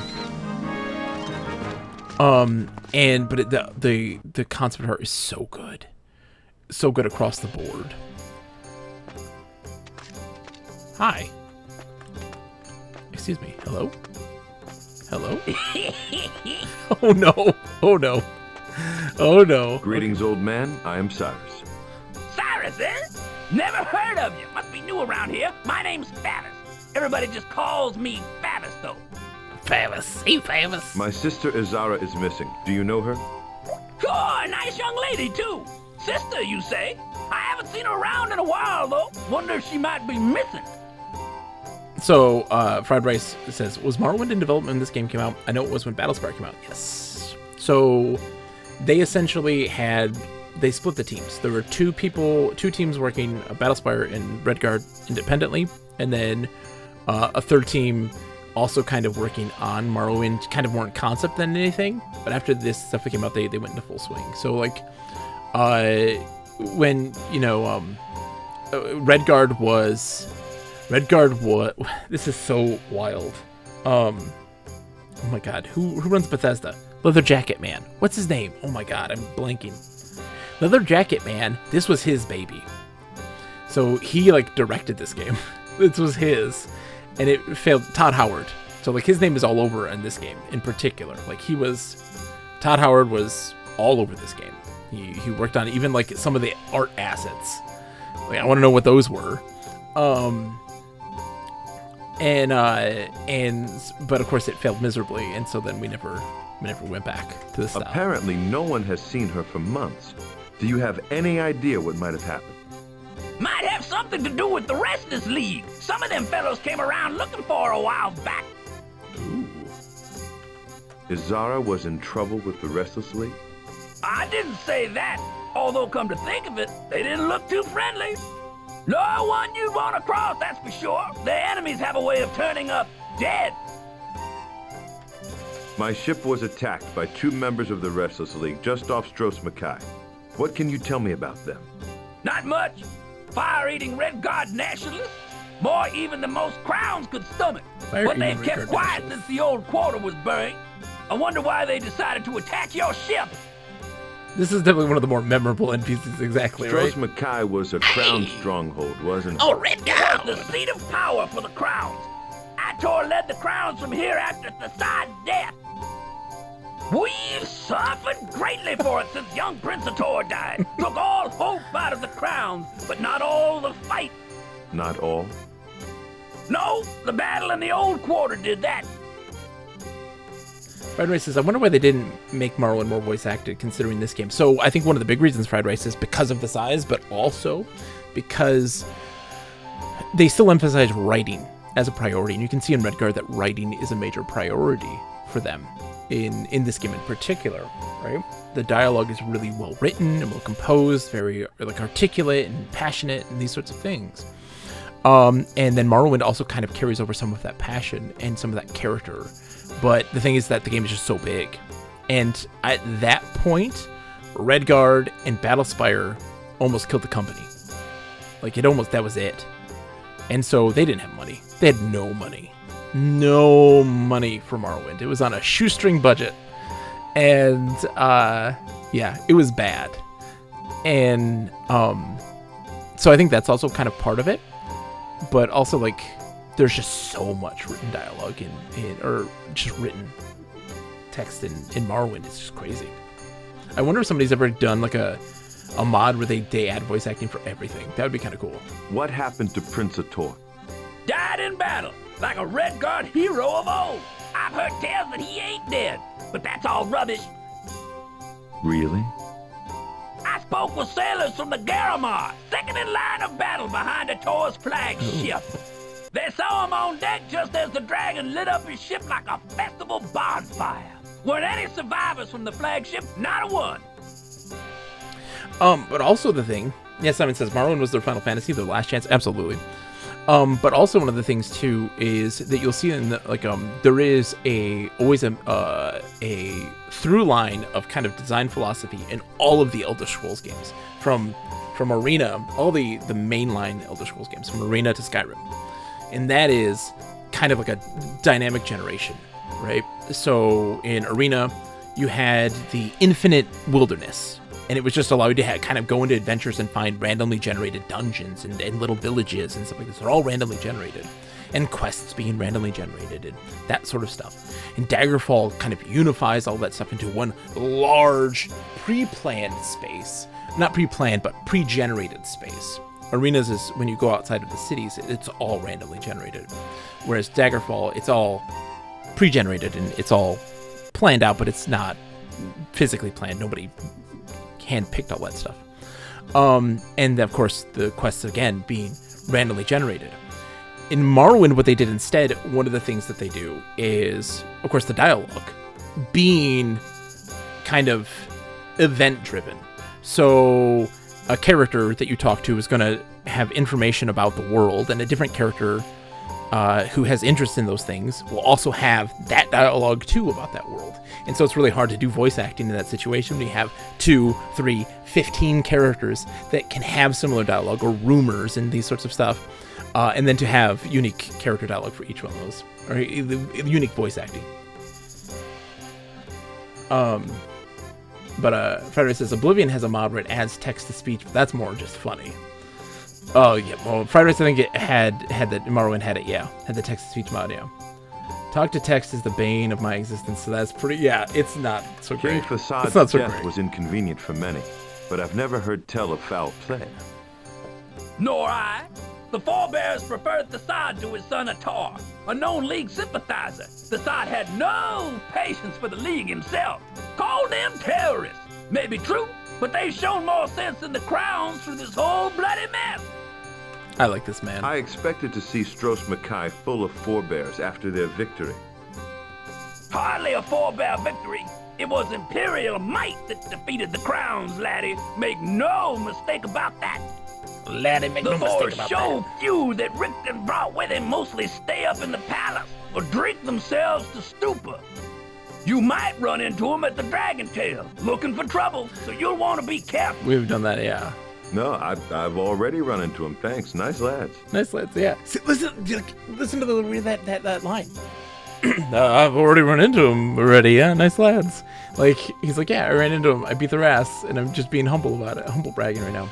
Tell me what happened in the old quarter. The Crowns made their last stand there after the dragon destroyed Ator's fleet.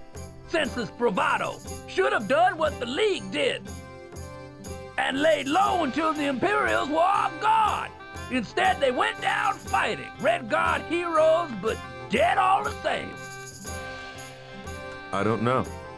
How long has it been since their last attack? Must have been a month or two at least. Their last big success was blowing up Rickman's flagship right here in the harbor. A pity in a way. Whatever else you say about the Imperials, they make beautiful ships. With that little caper cost the League plenty. Afterwards, Rickman rounded up anyone who'd ever spoken to a Leaguesman. Okay. I was starting to think he had crushed them completely. Wow, there's a lot to talk about You're here. not in the Restless League? Me? Ha! If I was, do you think I'd still be here? With precious Governor Rickman throwing every known Leaguesman in the catacombs? In my day, things were simple. Things were simple. A Redguard was loyal to the king, and that was that. All this newfangled politics, crowns and forebears, restless league, not for me.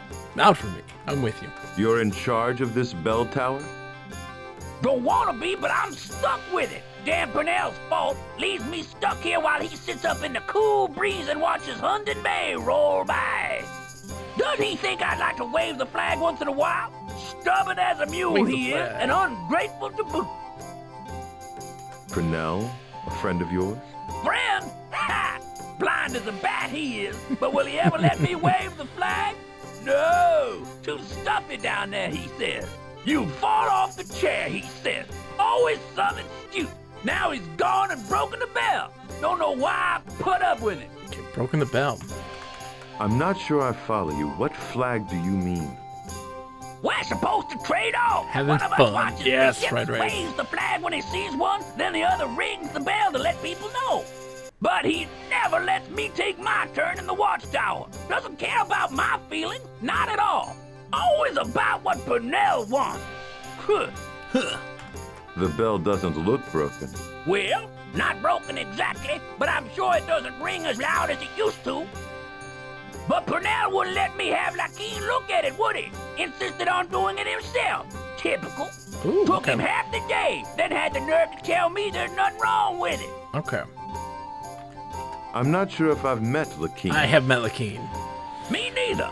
Now that Lakin, on the other hand, handiest young fellow I ever met, can fix anything. He's hard of Hey, hearing. You look like a handy sword yourself. Maybe you could take a look at it for me. Yeah. Sure, I'd be happy to. Good lad. Oh, okay. Whoa. So, what do I do here? Do I grab this? Oh, God. Game? Yeah, okay. Like that. What's this? What's what? Oh, What's this? What is this? Nothing wrong with this bell. Just the old man's ears that need fixing. Okay, how do I... Okay, there we go. What's this? I know. What is this? What's this? Cyrus, I got it, buddy. Glass monocle. Okay, a monocle. Oh God, Cyrus. Oh boy. Stay there, young fella.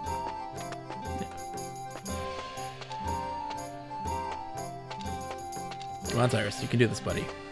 Oh God, Cyrus, you okay? Oh no, don't do this to me, Bob, Cyrus. Okay, my oh friend. God. You're Cyrus, aren't you? I thought so. Bell is I working. checked, and there's nothing wrong with the bell. Good lad. I was right. That fool Purnell said it didn't need fixing, but I knew it needed fixing, so you fixed it, huh? Well, I'm much obliged. That's ridiculous. Yeah, he's hard of hearing. How do things stand in Stros Mackay under Imperial occupation? As bad as they can be. Looks peaceful now, doesn't it? The peace of the grave, it is. Most of the younger folk dead Peace of or the run off. grave. In the old days, this was the bustling south heart of Hammerfell. Harbor Jan was shipping, sailors from all over walking the streets. Simon, I think What you you can see swing. now is the ghost of the old Stros Mackay. Dead, but it just don't know it yet. But I think what I need to do is talk to Purnell and like wave the flags. So then he'll ring the bell, and then I gotta go from the tower where the flags are to the dude's house, open the chest and stuff like that while he walks down and does the crates and stuff. What of these catacombs? You're a nosy young fella, aren't you? The less you know about them, the better. If Richter doesn't like you, he throws you in jail. If he really doesn't like you, he throws you in the catacombs. No one comes out of there alive. I just wanted to be a little 3 for a moment. Oh, that's okay. Yeah, chaos, This baby. dragon, have you seen it?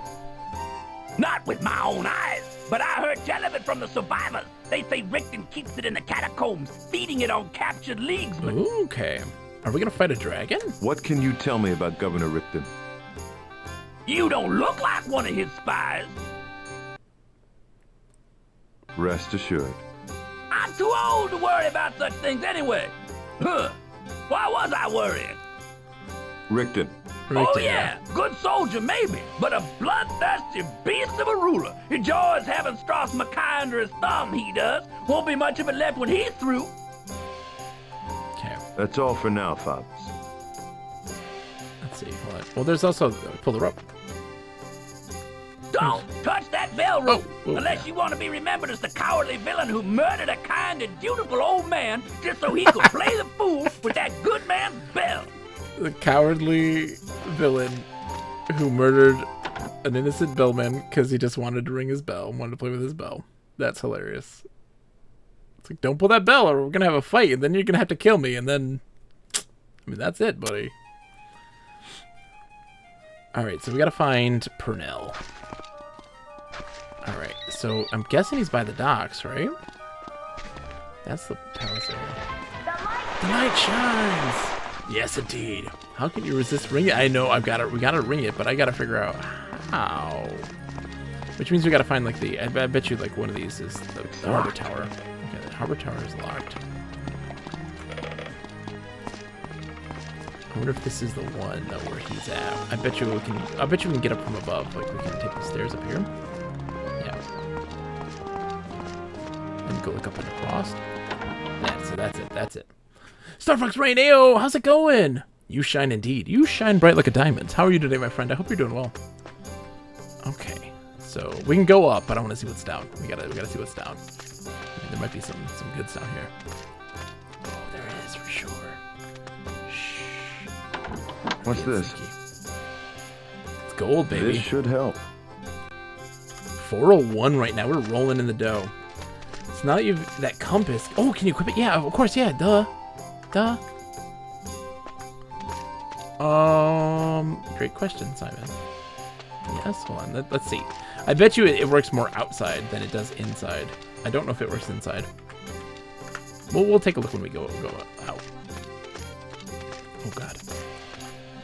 Oh god, it's so finicky. The controls are terrifying. Like, walking is probably important. I'm great. Decided to reinstall COD Modern Warfare in 2019, of course, on the PS5, and playing the campaign since I didn't finish it. Jeez, there's some. Oh yeah, people always don't give Call of Duty credit for its campaigns, but man, sometimes some of the good Call of Duty campaigns are. Some of them are really choice. Some of them are really choice and really intense, and they have really great design and set pieces and like that sort of work and stuff. Oh look, there's a flag. Oh, there's Purnell. He's up there. Okay. Hello, sir. Sir, could I speak to you for a moment? Who's there? What do you want? My name is Cyrus. I'd like to ask you a few questions if you don't mind. Mind? Why would I mind? I'm Purnell, by the way. Ask away, my boy. Hi, Purnell. Do you know my sister? Again. Izara. Listen to this delivery. Izara? You don't get And this you're in any Cyrus' Schools game. brother? Of course. Probably look just like her, too. Would have seen the family resemblance. But without my eyepiece, I'm afraid I can't get too good a look at you. I got your eyepiece, You know, buddy. I haven't seen Izara around in quite some time. 3 months, probably, right? Have you heard of a group called the Restless League? My ship was attacked by a couple of them on the way here. That was you? I saw the whole thing through my telescope, you know. Not much of a battle, though. Ha! You really gave those ruffians Why, what thank you, for. Purnell. You're my best Wait a friend. minute. Maybe the Restless League is after you, too. I wonder what Izara could have done to get them so riled up. Oh, they're after her. Two? Do you mean the Restless League is after my sister? Why didn't you say so before? You never said she was missing, Cyrus. This was months ago anyway, and my memory ain't what it used to be. As I was saying, a couple of them boys came around asking about her, but not respectful like you. Gave me the hairy eyeball, trying to scare an old Hairy Don't eyeball. believe anyone has the right to talk to me like that. No wonder they have such a bad reputation. How does the city fare with the Imperials in charge? I got nothing to tell that you can't hear from anyone in town. This was the heart of Crown resistance, but look at it now. When you lock up or murder every Crown or League supporter, it don't leave much. It's true. What are you watching for up there? Ship, Sonny! I'll let the town know when a merchant ship is coming into port. Reminds me of my seafaring days a bit, watching out from the crow's nest. But now I'm stuck with this job. How come? 'Cause ships are about the only thing I can see. I lost my eyepiece around here somewhere, and the spyglass here's no right alternative. I've got your eyepiece. What did these Restless League fellows want to know? Just if I'd seen Azar, let them know if I ever did. Ha! Like I'd tell them anything after they come in here all threatening like. Seem to think she'd stolen something from them. If that's Ooh. true, no wonder she's disappeared. Either they found her, or she's making sure they don't. Interesting. So, like, she was looking to buy some materials. She was talking with a priest of Archay and being buddy-buddy with them. The Restless League searching for her, and they're fighting Richten, but she was also with Prince Ator, the Crowns. I wonder. I thought the Restless League was outlawed. I wonder. How would you contact them? You'll find out soon enough. The smuggler's den is hooked up with the League somehow. Smuggler just didn't with the league. Not Alright. directly, or it'd be out of business by now with Fat Boy on a rampage, but I'm sure they could still get in touch with the League. Okay. Where is the I smuggler's know where the den? smuggler's den is, Under but I gotta know. Michael's shop, but it ain't that simple. No one gets in without a We're about to. password. This is quite the elaborate quest. I like this. Do you know the password? Afraid not, Cyrus. What kind of reputation does the League have?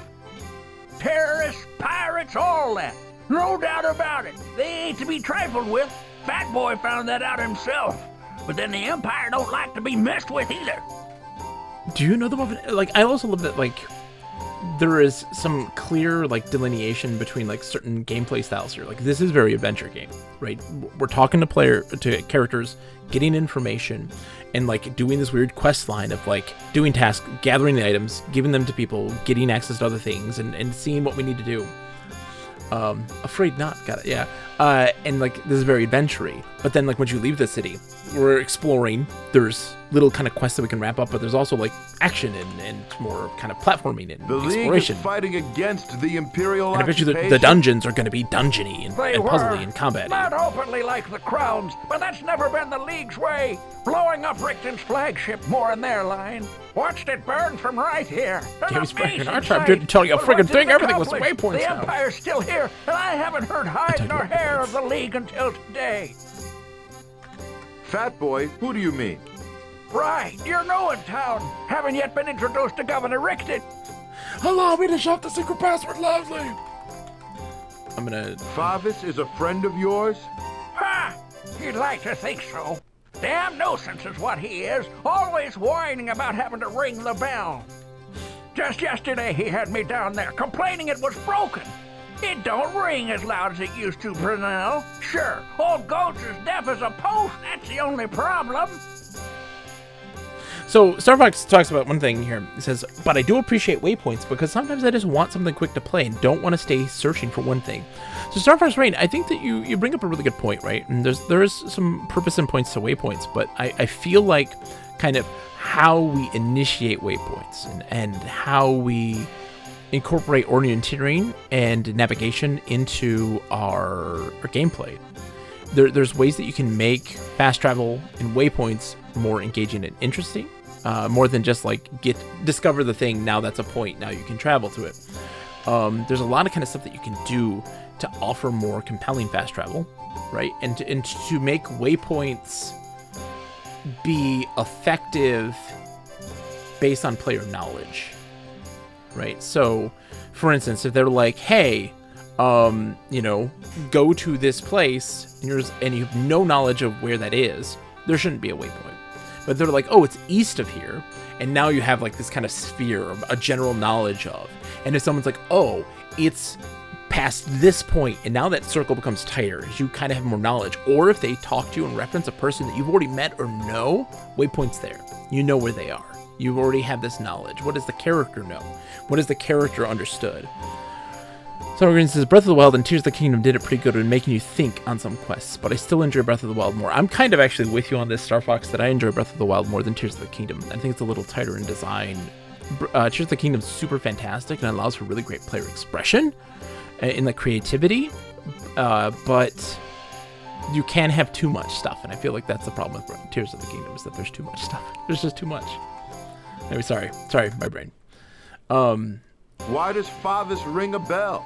To let everyone know the ship's here, of course. What do you think? I just shout out across the rooftops? I love his When voice I see changes a ship, lot. I go out on the walkway and wave my flag so Favors knows to ring the bell. There's nothing quite as satisfying as that.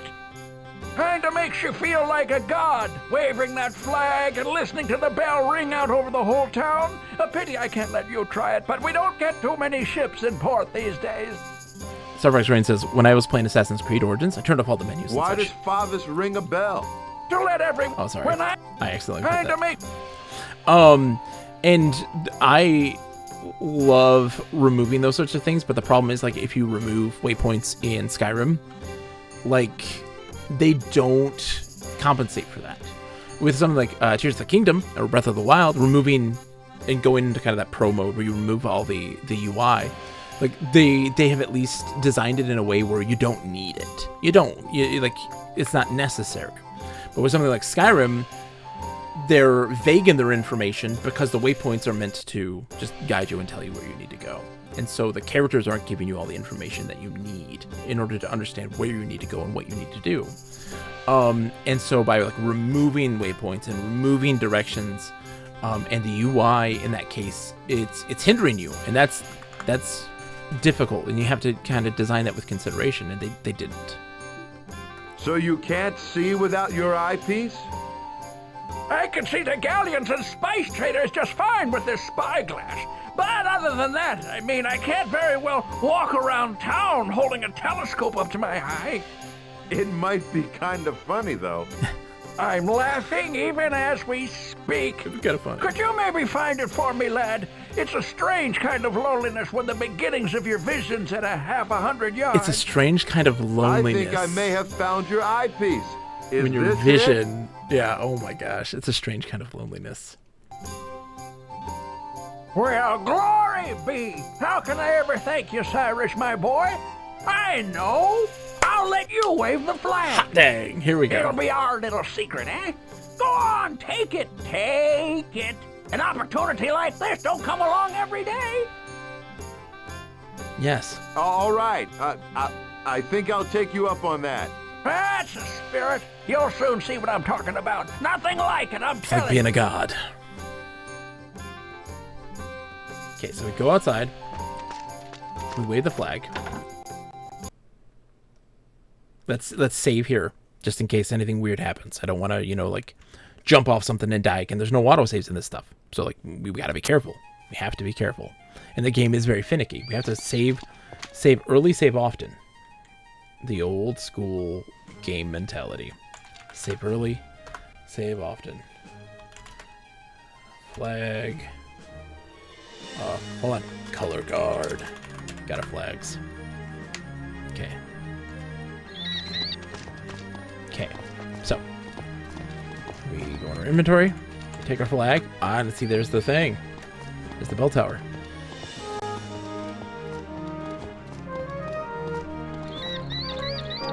He rings the bell. Okay. It was by the well. By the well. We have to go up the thingy.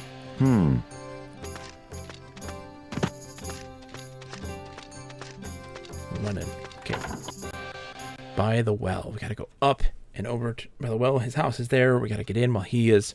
So there is a dude who won another guy's wife's locket in a bet thing, and we have to retrieve that in order to get the password to get into the smuggler's den.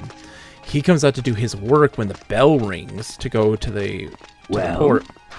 And he's sitting on the chest in his house, so we have to make the bell ring so that he can leave his house, so we can go into his house and get the locket to give to Lakeen. Excuse me. And then we'll get the password and get into the smuggler's den. Again, we have had very little, like, we've been just in the city for the most part, which is kind of wild. Oh, wait, well is over here.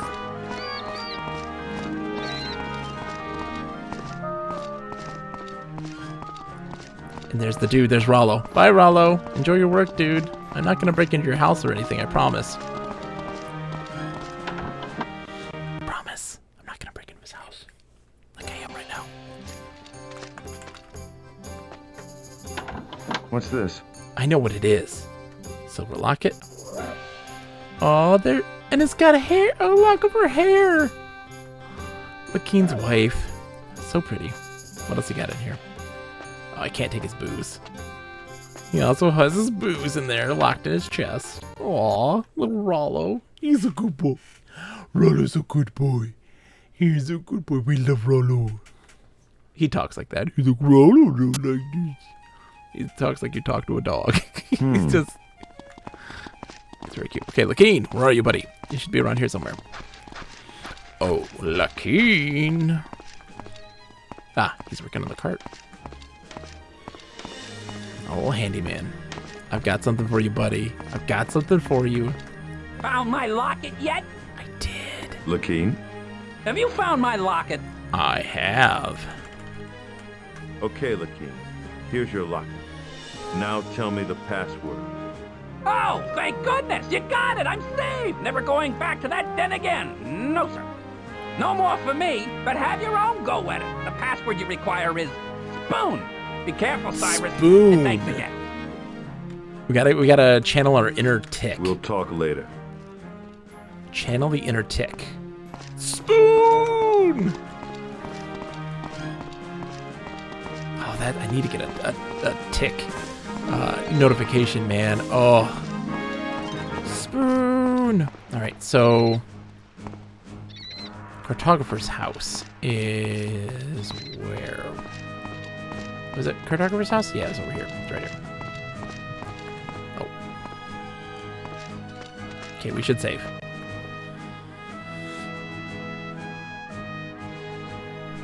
Save.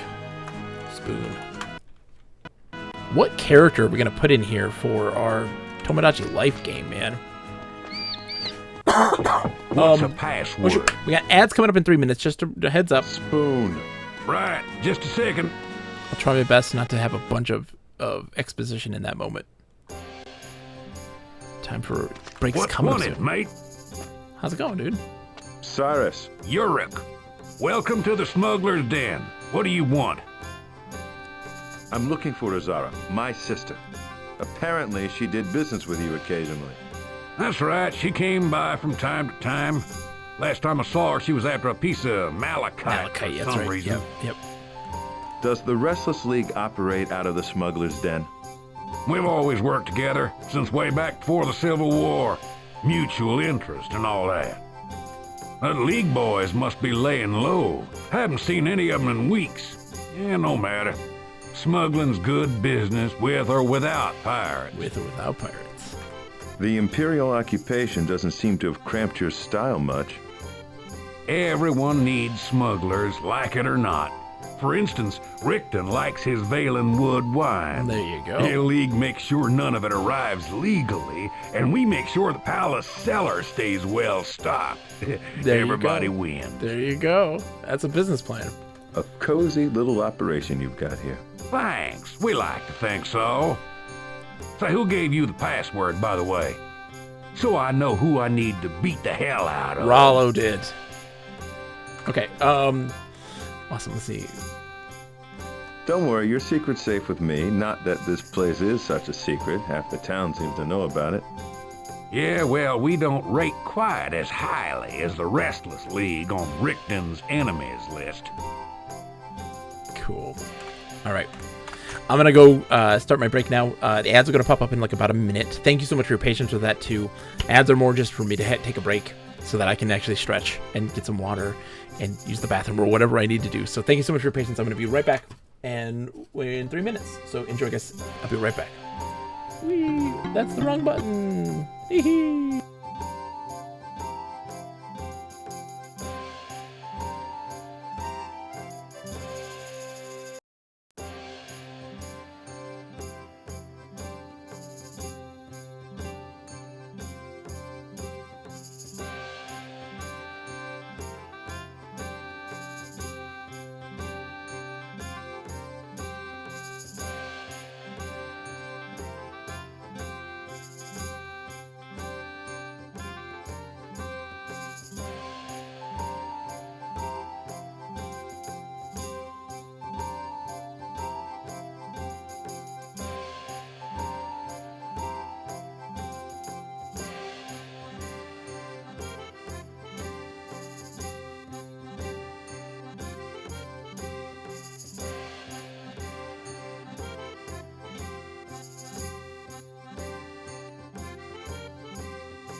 All right, we're back. Hello.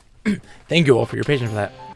All right, let's get back. We've got more stuff to talk about. Oh, walk mode. Why is walk mode on? Still, I'm surprised Rickton gives you such a free hand. We have our uses. Like if you don't want the Emperor to know how much taxes you're actually collecting. As I said, Ooh. everybody wins. Rickton's taking more taxes than he needs. What would Azara want with that? Dunno. She sure wanted it bad, though. Traded me a League insignia for it. Said I could use it to get favors from the League. Yeah, but since then the League has vanished from Stros Makai, so I'm stuck with a worthless piece of paper. Suppose you wanted to get into the governor's palace. Could you do it? Ooh. Not me. Governor tolerates our operation, sure, but he doesn't trust us. Rickton's a stickler for security, and no wonder. The League would love to put a knife in him. Nobody gets in the palace without a damn good reason. All right. I could use that insignia Azara gave you. Can I have it? Well, that depends. What's in it for me?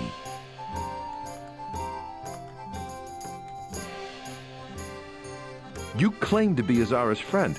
I'm trying to find out what happened to her, and I need that parchment to do it. Ooh. I never said I was her friend, just that I knew her. What makes you think I care what happened to her? Because I know my sister. She would have liked you. She always did have bad taste in men. Is that supposed to be an insult? Hell, you may as well take it. I can see if I don't give it to you, you'll just stand here talking all right. day. League And I got insignia. work to do. Don't really know. Oh, and it's just an R. Ooh, 31. There's something on the back. It's been a pleasure, Yurik. 31. What does that mean? So, you want something? I'm just looking around right now. Just walking. Just walking right now. No harm in walking. Jumping on your table, maybe? Jumping in your table? Oh my god, am I gonna glitch myself? Don't glitch yourself, Cyrus. No, Cyrus.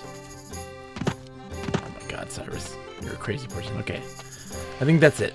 I think our goal is just to get the insignia and go from there. Knives, nothing. Okay. So we got the insignia. I don't know what we'll use it for yet.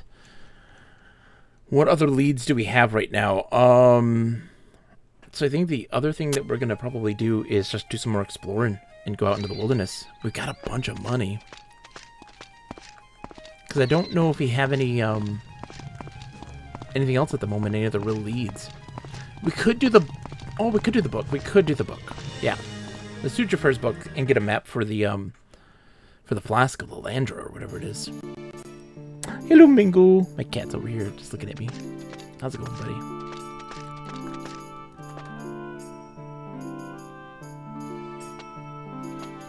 What you doing, Jafar? Hey, you okay, buddy? You alright? What you doing? Hello? May your wisdom increase. Jafar. Hello, Jafar. Cyrus, I'd like to buy a book. these shelves hold wisdom and folly in equal measure. Choose carefully. Okay. Is it Elven Artifacts? Yeah. How much for Elven Artifacts, Volume 3? The hoary tale of the Hoary Flask tale. of Lilandril piques your interest. Legend more than history, but a good read for 40 gold. Will it be yours? Yes. I'll take it. I'll take it. Jafar is sure you will enjoy it. What do you know of this legendary flask? Legends surround it, but Jafar is sure the flask is real. Jafar knows what's up, baby. Look at this Scribes kitchen. of ancient Lilandril record its discovery. Yes, the flask is not of elfish make, despite what you may read. They found it, used it, and lost it. But its creator is unknown. It's legendary rye, yeah. What makes the flask so valuable? Here we have only legend to guide us. Stories tell of the High Wizard of Valenwood himself, defeated by a stable boy, armed only with the flask. Exaggeration, surely. Oh. But still a kernel of truth. An anti-magic device of no small power. Absorbs magic. I see. Okay. It sounds like the flask may absorb magic. Perhaps that would explain why no mage has ever been able to detect its location. Ah. Peace, Desert Walker. I must go. I love it. Peace, Desert Walker. Oh, dude. when you listen to Argonians and Khajiit talk in this game in particular, they have so much kind of characterization to them. They have so much more kind of fascination with like the quote unquote civilized world, the imperial world, and it's really awesome to listen to them just kind of like talk about it because they're so. They have lots to say. Earlier in the stream, last stream on Monday, when we were talking to the Argonian who runs the tavern and stuff like that, Dreekius, and he's just so good to talk to. This is the best. Well? Oh, no, no, waving the flag. Wrong, sorry. What are you doing?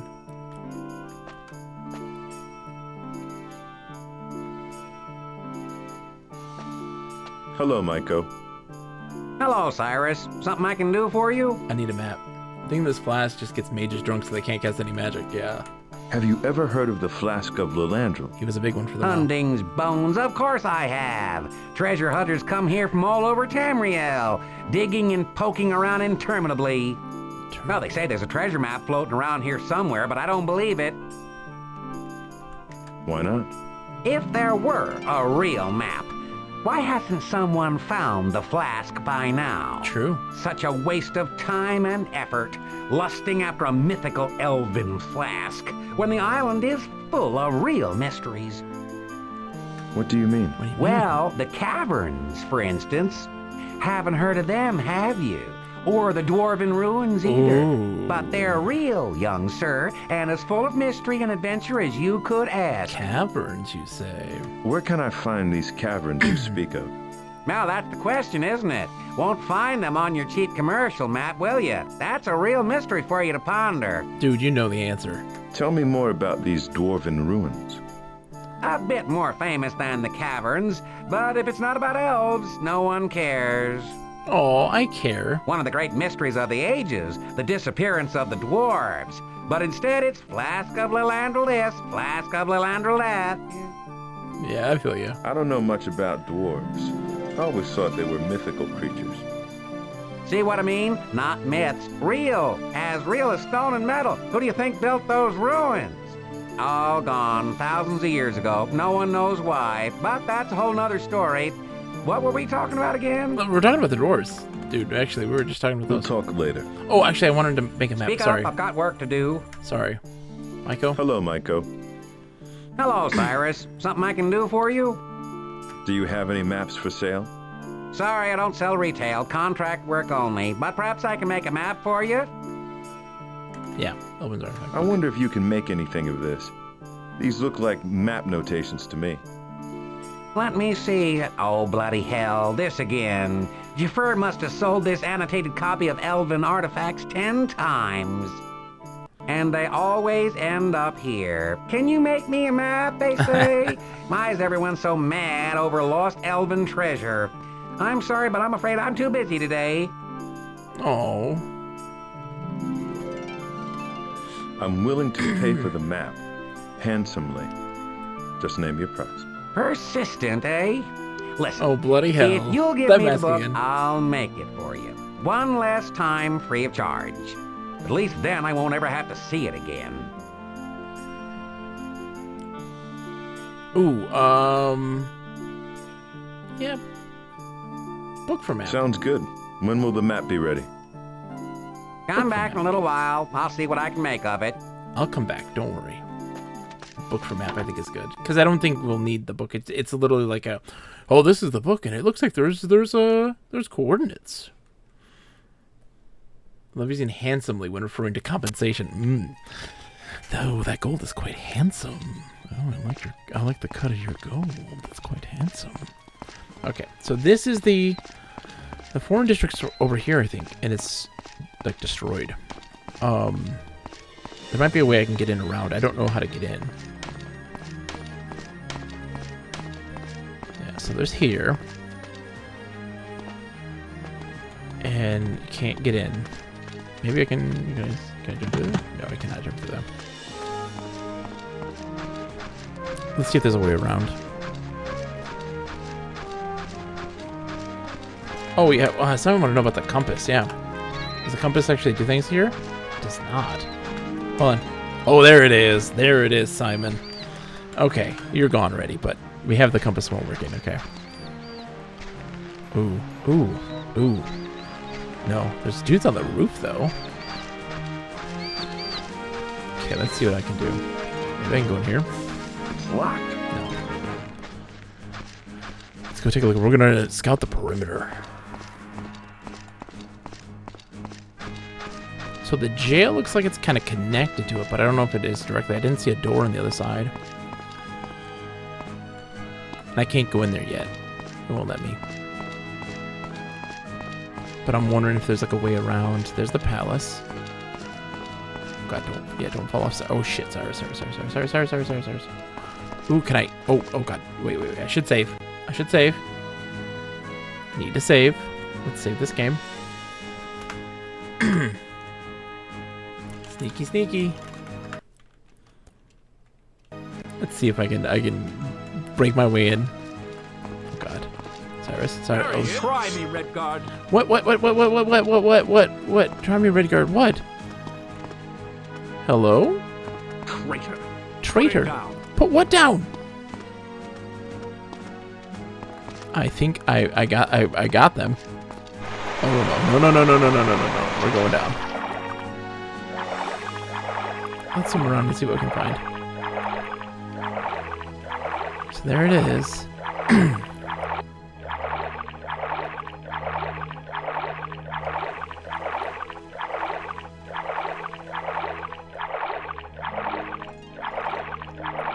I come up here? No.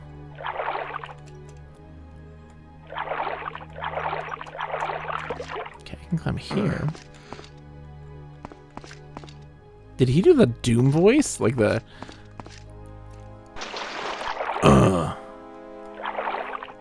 Or the... Yeah, like when you're trying to... Or you get hit.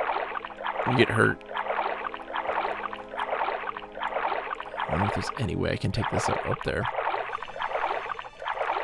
Because there must be some way to kind of circumnavigate and to get into the place and to sneak in. There's got to be something.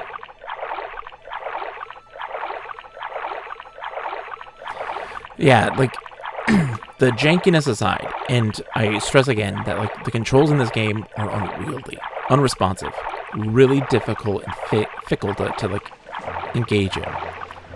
But you can see the charm and the love that gets put into the dialogue and in its world building and the conversations that these characters have.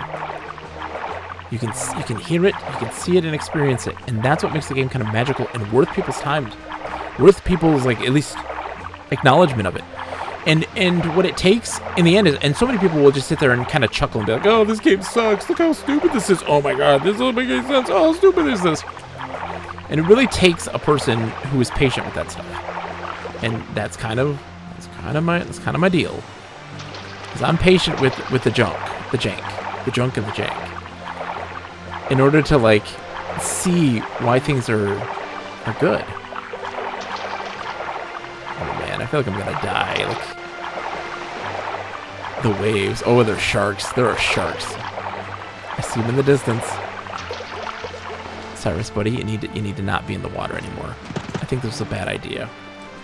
Cyrus, I think this is a bad idea. Okay. I'm so screwed. Let's see what I can do.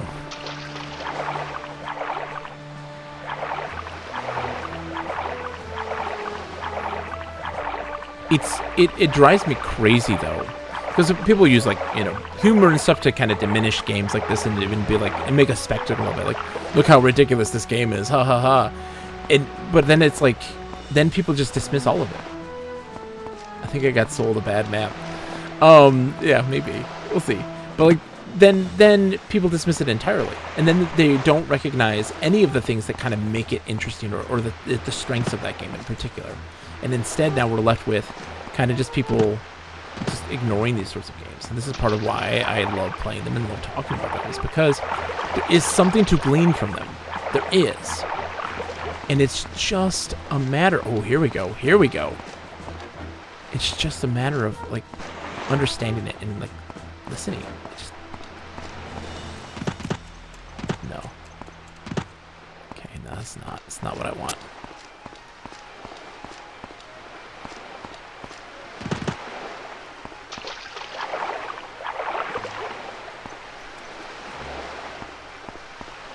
Gosh, Cyrus, come on, buddy. I know you're scared of the sharks. I am too. I should probably just reload. Let's just reload. I think it's a bad idea. Crash says, yes, it's the Ultima Ascension of the Elder Scrolls game. It's true. How's it going, Crash? It's good to see you, my friend. Long time no see. What have you been up to? Playing anything good lately? I know things that you had a whole lot of... It's been busy, like no other. But, like, I hope you're doing well. Okay. Must be a way in there, man. I feel like if I could get under the roof of that one, I could get there.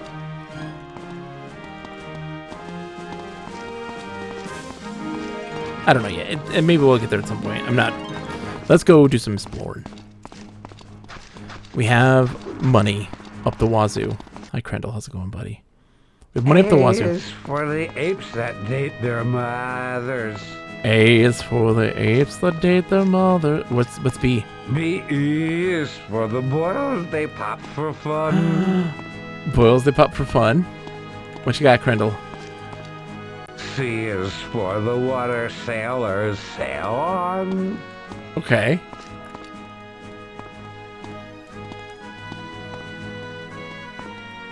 What you got for me, Crendel?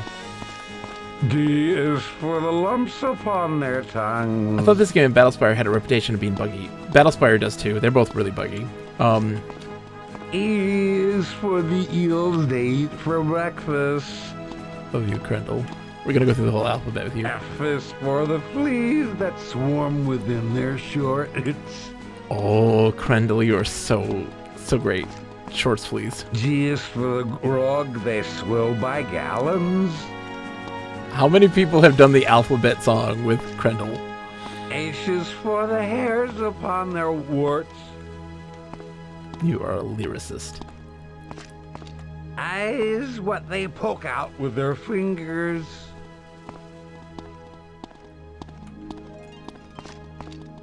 J is for the jerks they give on ropes. Ooh, jerks they give on ropes. I'm gonna jerk your rope.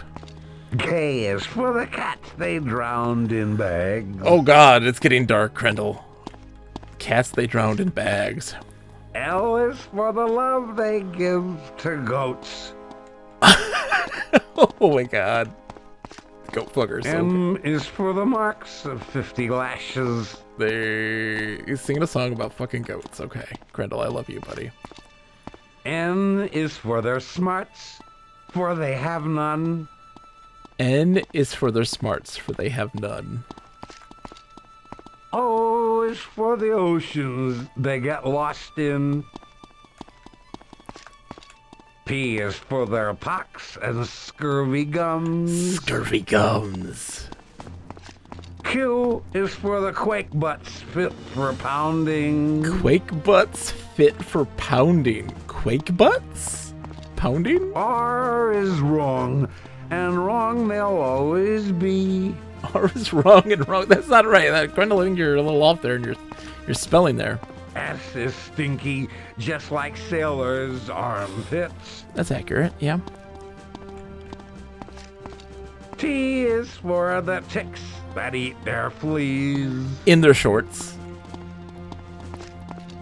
U is for the urgent needs of manhood. U is for the urgent needs of manhood. Is why they're loving goats. V is for the vegetables they won't eat. We are on a journey right now with Grendel, man. W for weevils in their hardtack. Weevils in there. Okay, we're almost there. 3 letters and the alphabet's complete. Grendel. Why isn't this in any other Elder Scrolls? Why do we not have a book for this? X's mark the spots on all their mapses. Why do we not have this in any other Elder Scrolls game? This is fantastic. Why, oh why, we cry must our song end. Z, the zoanthropic girls of our hometown. Zoanthropic girls of our home? What does zoanthropic mean? Now let's sing the whole damn alphabet again. Dwarven Dad, how's it going, dude? We just learned a wonderful sailor drinking alphabet song. And that's it for Grendel. Oh my god. Grendel, that was amazing. Buddy, I'm proud of you. That was really brave.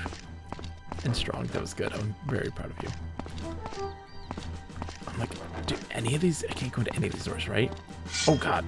Oh, Cyrus, stop it. How are you doing, Dwarven Dad? It's locked. Dude, Dwarven Dad, Baldur's Gate 3. Okay, so one second. Guys, tomorrow in the morning, I'm doing a morning stream. I'm doing a day stream. Tomorrow. My kids are in camp. Thursday, 9:30 a.m. Eastern time. You don't have to be here for this. I'm not asking y'all to, but I'm just letting you know. We're going to do a Baldur's Gate 3 game. I'm going to have a day stream once the kids go to school. So next week they have kind of like the week off, and then school starts the week after that. Once they get into the groove of things, there's going to be a day stream on, I think it's going to be Thursdays. And it's going to be dedicated to Baldur's Gate 3, but specifically, because I made a bard on a stream. But specifically, it's going to be an origin story. So one of the characters, one of the party members, from their perspective, and playing the game from them. And it's going to be, what's her name? Tazel, or whatever her name is. She's the Githyanki. And we're going to do that from her perspective, because I'm oh boy. But on Friday, we are going to be playing Dark Void. And when Dark Void is beaten, our Friday and Sunday streams that are longer streams is going to be Baldur's Gate. Lazel, thank you. Baldur's Gate 3, but with the Bard character, my created character. Hold on. I wonder if, because we can't talk to the Snake Charmer, I don't think. He looks a little preoccupied. Jordan says, I do not like her, which is also why I want to play as her, Dee Dee. Because, I'm curious to know what her perspective is. Can I tip him? Maybe I can tip him. Yes, I can.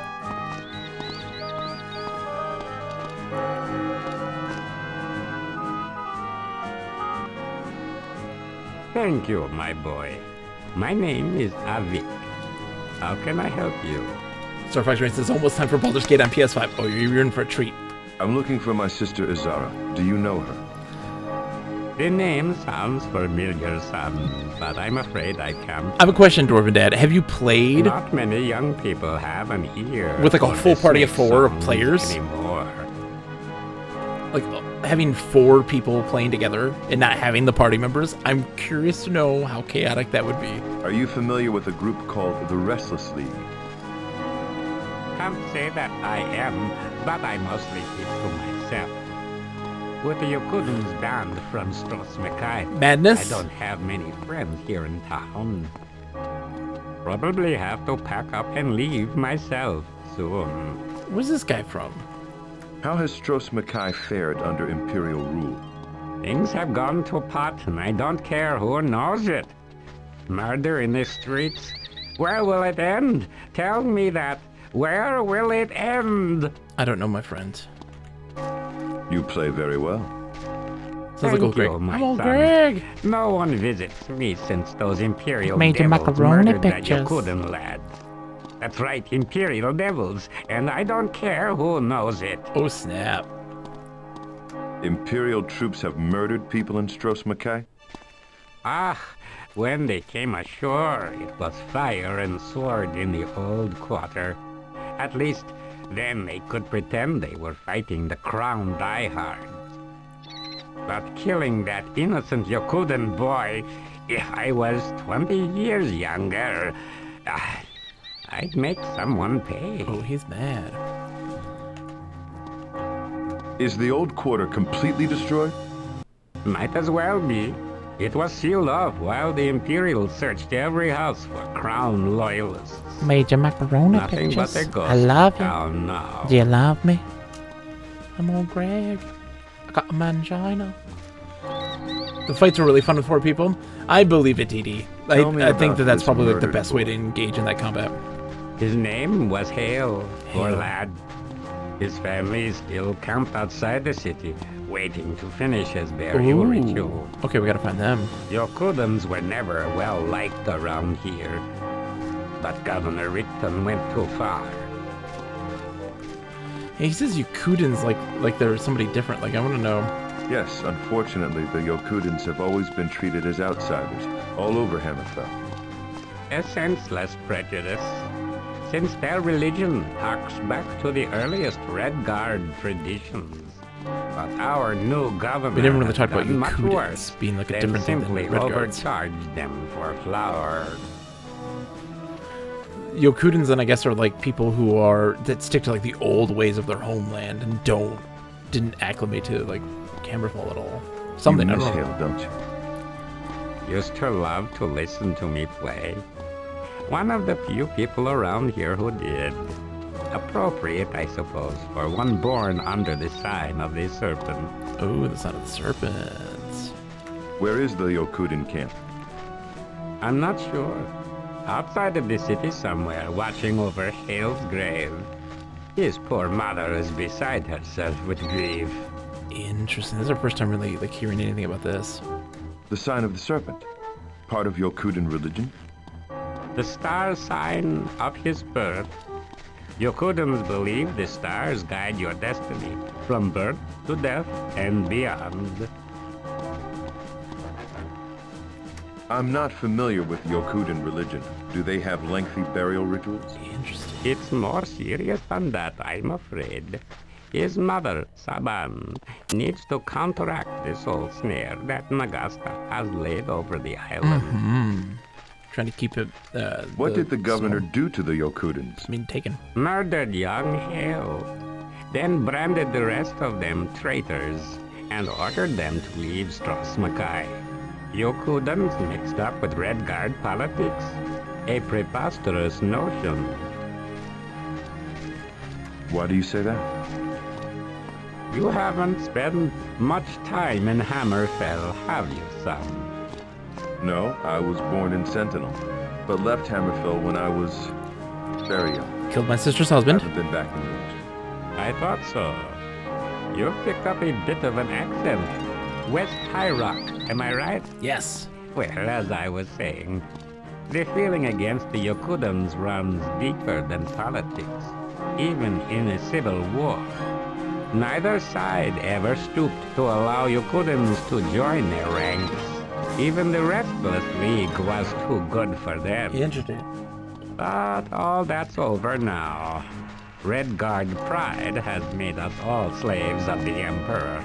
I thought you'd never heard of the Restless League. No one pays any attention to an old snake charmer ranting against the Empire. But the League, now there's a dangerous subject of conversation for anyone. Fried rice. I'd be terrified to play young with you. Redguard swordsman with a mercenary air. I'd be terrified to play Baldur's Gate 3 with you. Like the madness that would ensue with your presence. You are an agent of chaos. Now that the prince is dead, that foul worm has woven a magical snare across Strosmakai to feed his hunger for souls. I love it. Unless you are buried in consecrated ground, your soul will go straight to Nagasta if you die. This is why Saban still fears for her murdered son. Tell me more of Nagasta. Interesting. While Prince Ator The was bell has been alive, ringing nonstop in a this name conversation. to frighten children. Little more. but now the game has But crashed. our new Imperial Master has allowed the Necromancer's dread power to spread unchecked until his soul snare threatens us all. So yeah, Fred Rice, the create a character person that I made for the stream when we do it like on the normal hours, is a half-orc bard. He looks great. What kind of dummy would die in front of you while you do Thunderwave? I know, right? Dwarven Ed, what the gall? Why did Prince Ator allow Nagasta to stay in Stros Makai? I don't know. Ator's father, Fasad, first allowed Nagasta to occupy the old wizard's tower, but back then he seemed harmless enough. The Mages Guild complained of unsanctioned research, but they had little influence with old Fasad. The Civil War kept Ator occupied until his untimely death. You seem to know a lot about the Mages Guild. Yes. In fact, I am a member. Ooh. Although you wouldn't think it to look at me, would you? I'm retired now, but my friend Johto kept me up to date on guild politics. Interesting. Until he was arrested by those Imperial devils, that is. Oh, Johto was arrested. Why was your friend Johto We got a lot of info from this Do dude. they need a reason? One day soldiers came for him, and he's been rotting in jail ever since. Okay. Does the Mages Guild have much influence in Stros Makai? No more. Archmage Voa was a crown, Ator's right hand, but both perished in the Battle of Stros Makai. Jagenvir is an unworthy successor to the Archmage's chair. I agree. He's a bit of a dick. Jagenvir's a dick. Archmage Voa was loyal to the prince then. Dude, he's got lots of info. The prince's chief advisor. But his replacement, Jagenvir, is a disgrace to Ator's memory.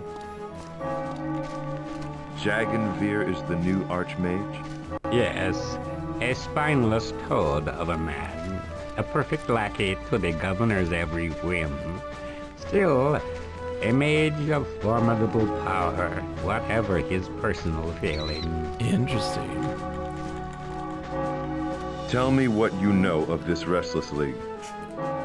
If I were as wise as my ears, I would hold my tongue and bid you good day.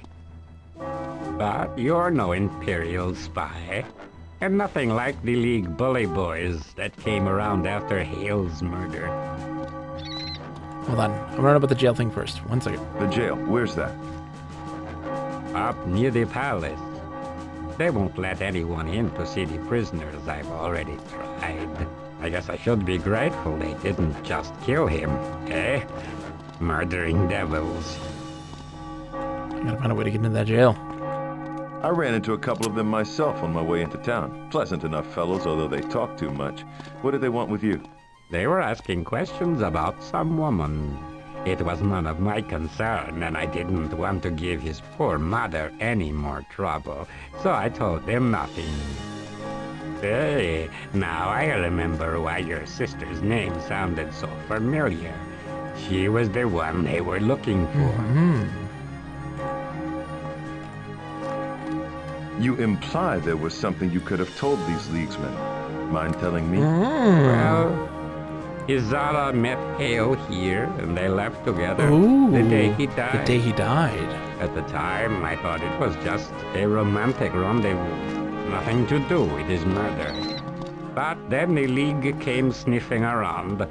I can't imagine what it's all about, but I saw no use in adding the League to the Yokudan's trouble. Okay, so we gotta find their camp. His mother is understandably upset at her son's death. Yes, but it's not just that. Saban has not yet completed the burial ritual, although the lad has been in the ground for weeks. Interesting. There's a lot going on here, man. All right, thanks, dude. That was helpful. We got some more leads. We got some more leads. Oh, hold on. Oh no, he doesn't. Okay, I was like, oh, maybe he needs the symbol. But he doesn't need the symbol. He's not with the Restless League at all. Okay, so let's take the stairs down and we'll head out of town. Our goal is to... Oh, let me get the sword out. Our goal is to do some exploring. Find the caves, maybe? There's the caves to find. We haven't done much exploring outside of the city, which is wild that we've been playing for almost, what, 6 hours Well? so far in this game total, and like we haven't really left the city, which is like says so much. It's locked. Warehouse is locked. Okay. That says so much about the game and like how dense it is of content. Okay, so we're looking for the Yokuden camp outside the town.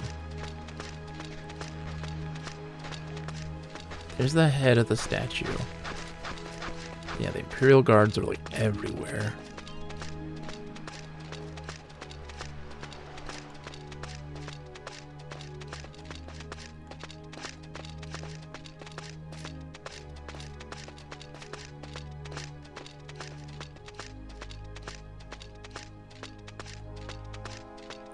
Just kind of freeballing it.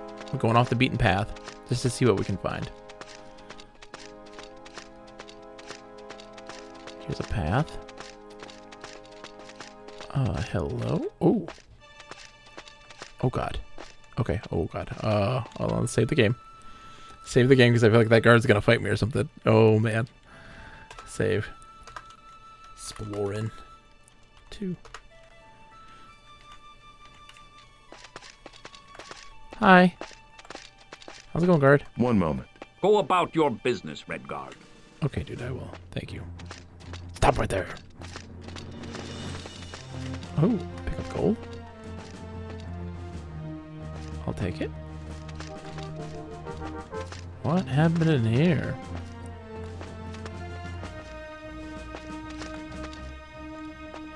Okay, let's get the walk mode. What's this? Glass bottle? Fancy glass bottle, look at that. Ectoplasm? Wait, what the hell have we got here? We got a lot of stuff. Oh, is this, oh, orc's blood, okay. Is this the, I mean, looks like a place for an enchanter, or not enchanter, an alchemist. Spider smoke, or like a witch.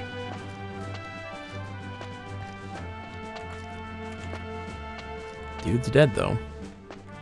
But we know that Azaro is looking for him. You know? So I wonder if there's if there was a reason behind it. Oh yeah, the sign even says it.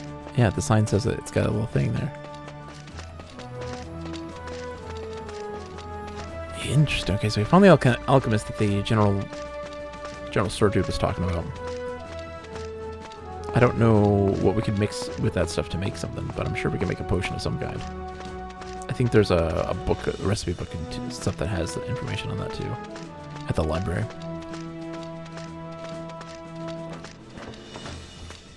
So there's the head, stuck on the geometry.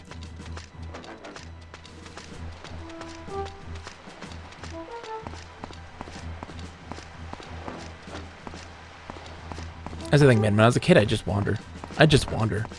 No real context for like what it is that I'm like seeing and like what stuff I found. Nothing contextually. And like just finding stuff. I remember finding like there's a giant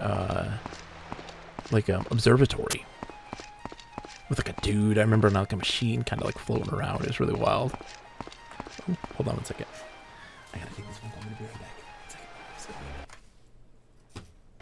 Right back. Whee.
We're back. Hello, everybody. Sorry, my youngest has had some issues, so I had to take care of her. I'm a stay-at-home dad full time, so my wife works, so I got to take care of the kids. We're back. We'll do a couple things here, and then we're gonna probably wrap things up shortly. There's two dudes hanging out over there. What are they doing over there? They got something to say. Those gentlemen do.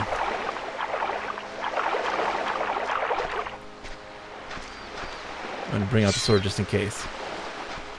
Because everything. Ned, look what we got here. Brother Lacey. Oh, let me take him.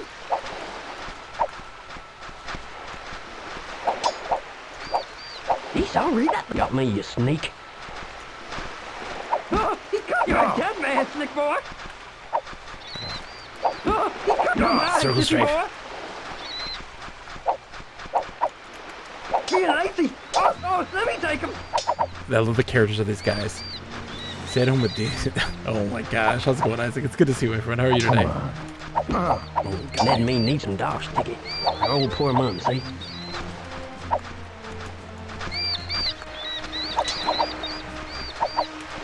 Ah, damn it. I'm gonna die from this, man. There's a dolphin over there jumping around. What is that all about?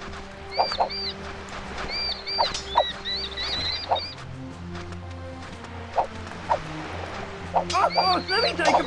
Come on, guys. Give me a break. Yeah, help! This is the unwieldy controls of Redguard. Oh, come on. Damn it. Okay, did I... Shit. Oh, no, I didn't save before the fight. We gotta get this stuff again. Oh my gosh. How's it going, Isaac, by the way? We're playing Redguard right now. This has been a blast of a game. It's been something else. Something special. It's not. It's unwieldy. It's difficult to control. It's a pain in the butt. But there's something magical about it still nonetheless.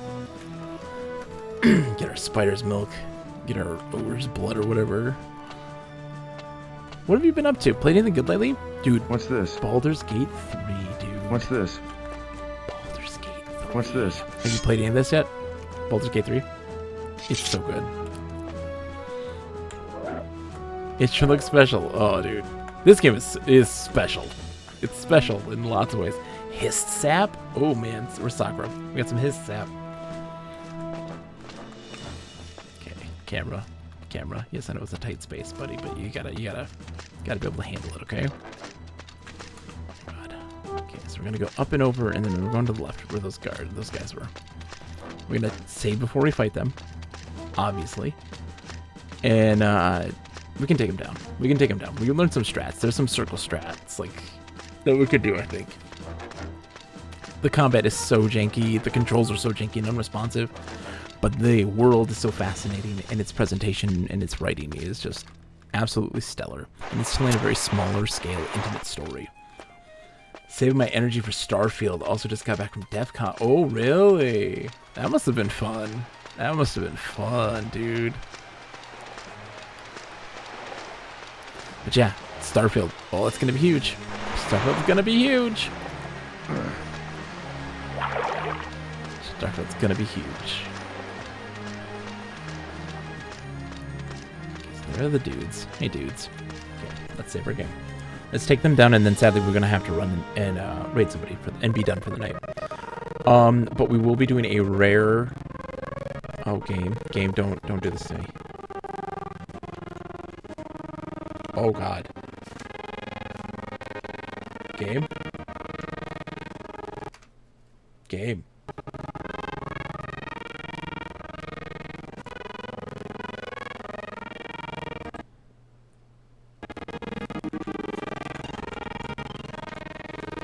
Oh no.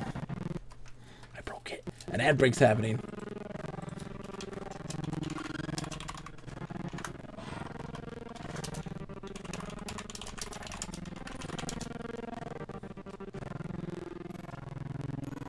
Ad break time. We'll be right back. Doo-doo-doo.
What's this?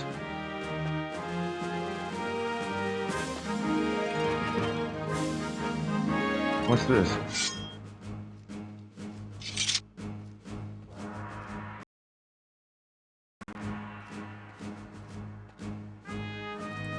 And we're back. Hello, everybody. Here we go. All right, let's get this pulled back up. We had to reload and restart everything. It was a mess, but we got it fixed, I think. I hope. Oh my God. Wait, why are you not loading up? Hold on.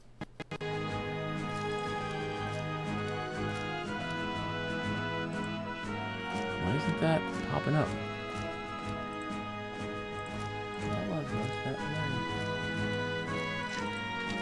Let's see. 1 second. Game.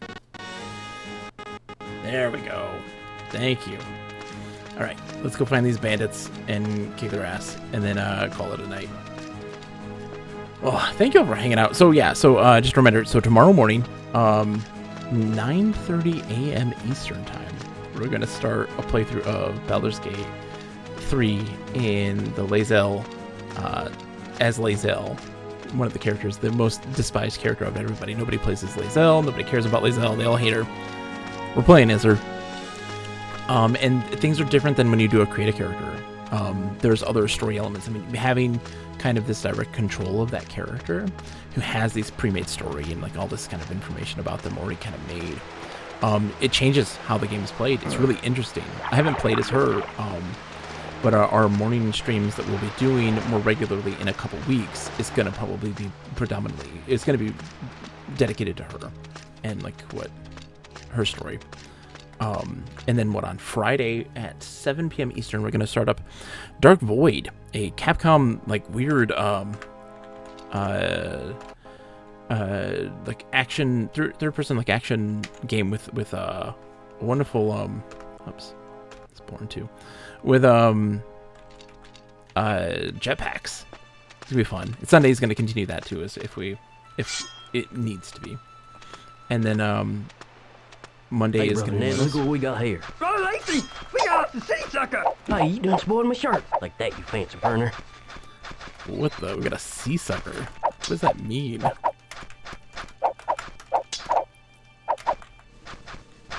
Oh, he's coming.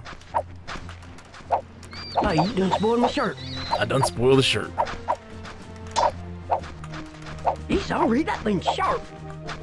Gotta do a lot of juking. His brother's coming in now.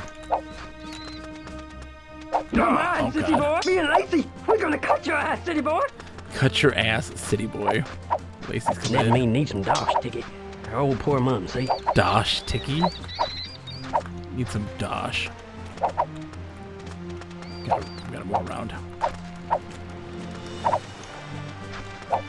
Gosh, come on, guys. That mean need some dosh ticket. Our old poor mum, see? He's sorry, that thing's sharp. He's sorry.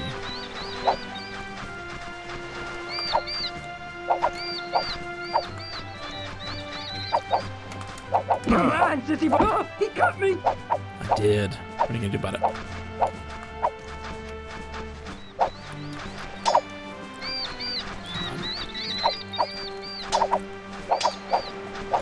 Oh, come on. Come on. Land true. There, good.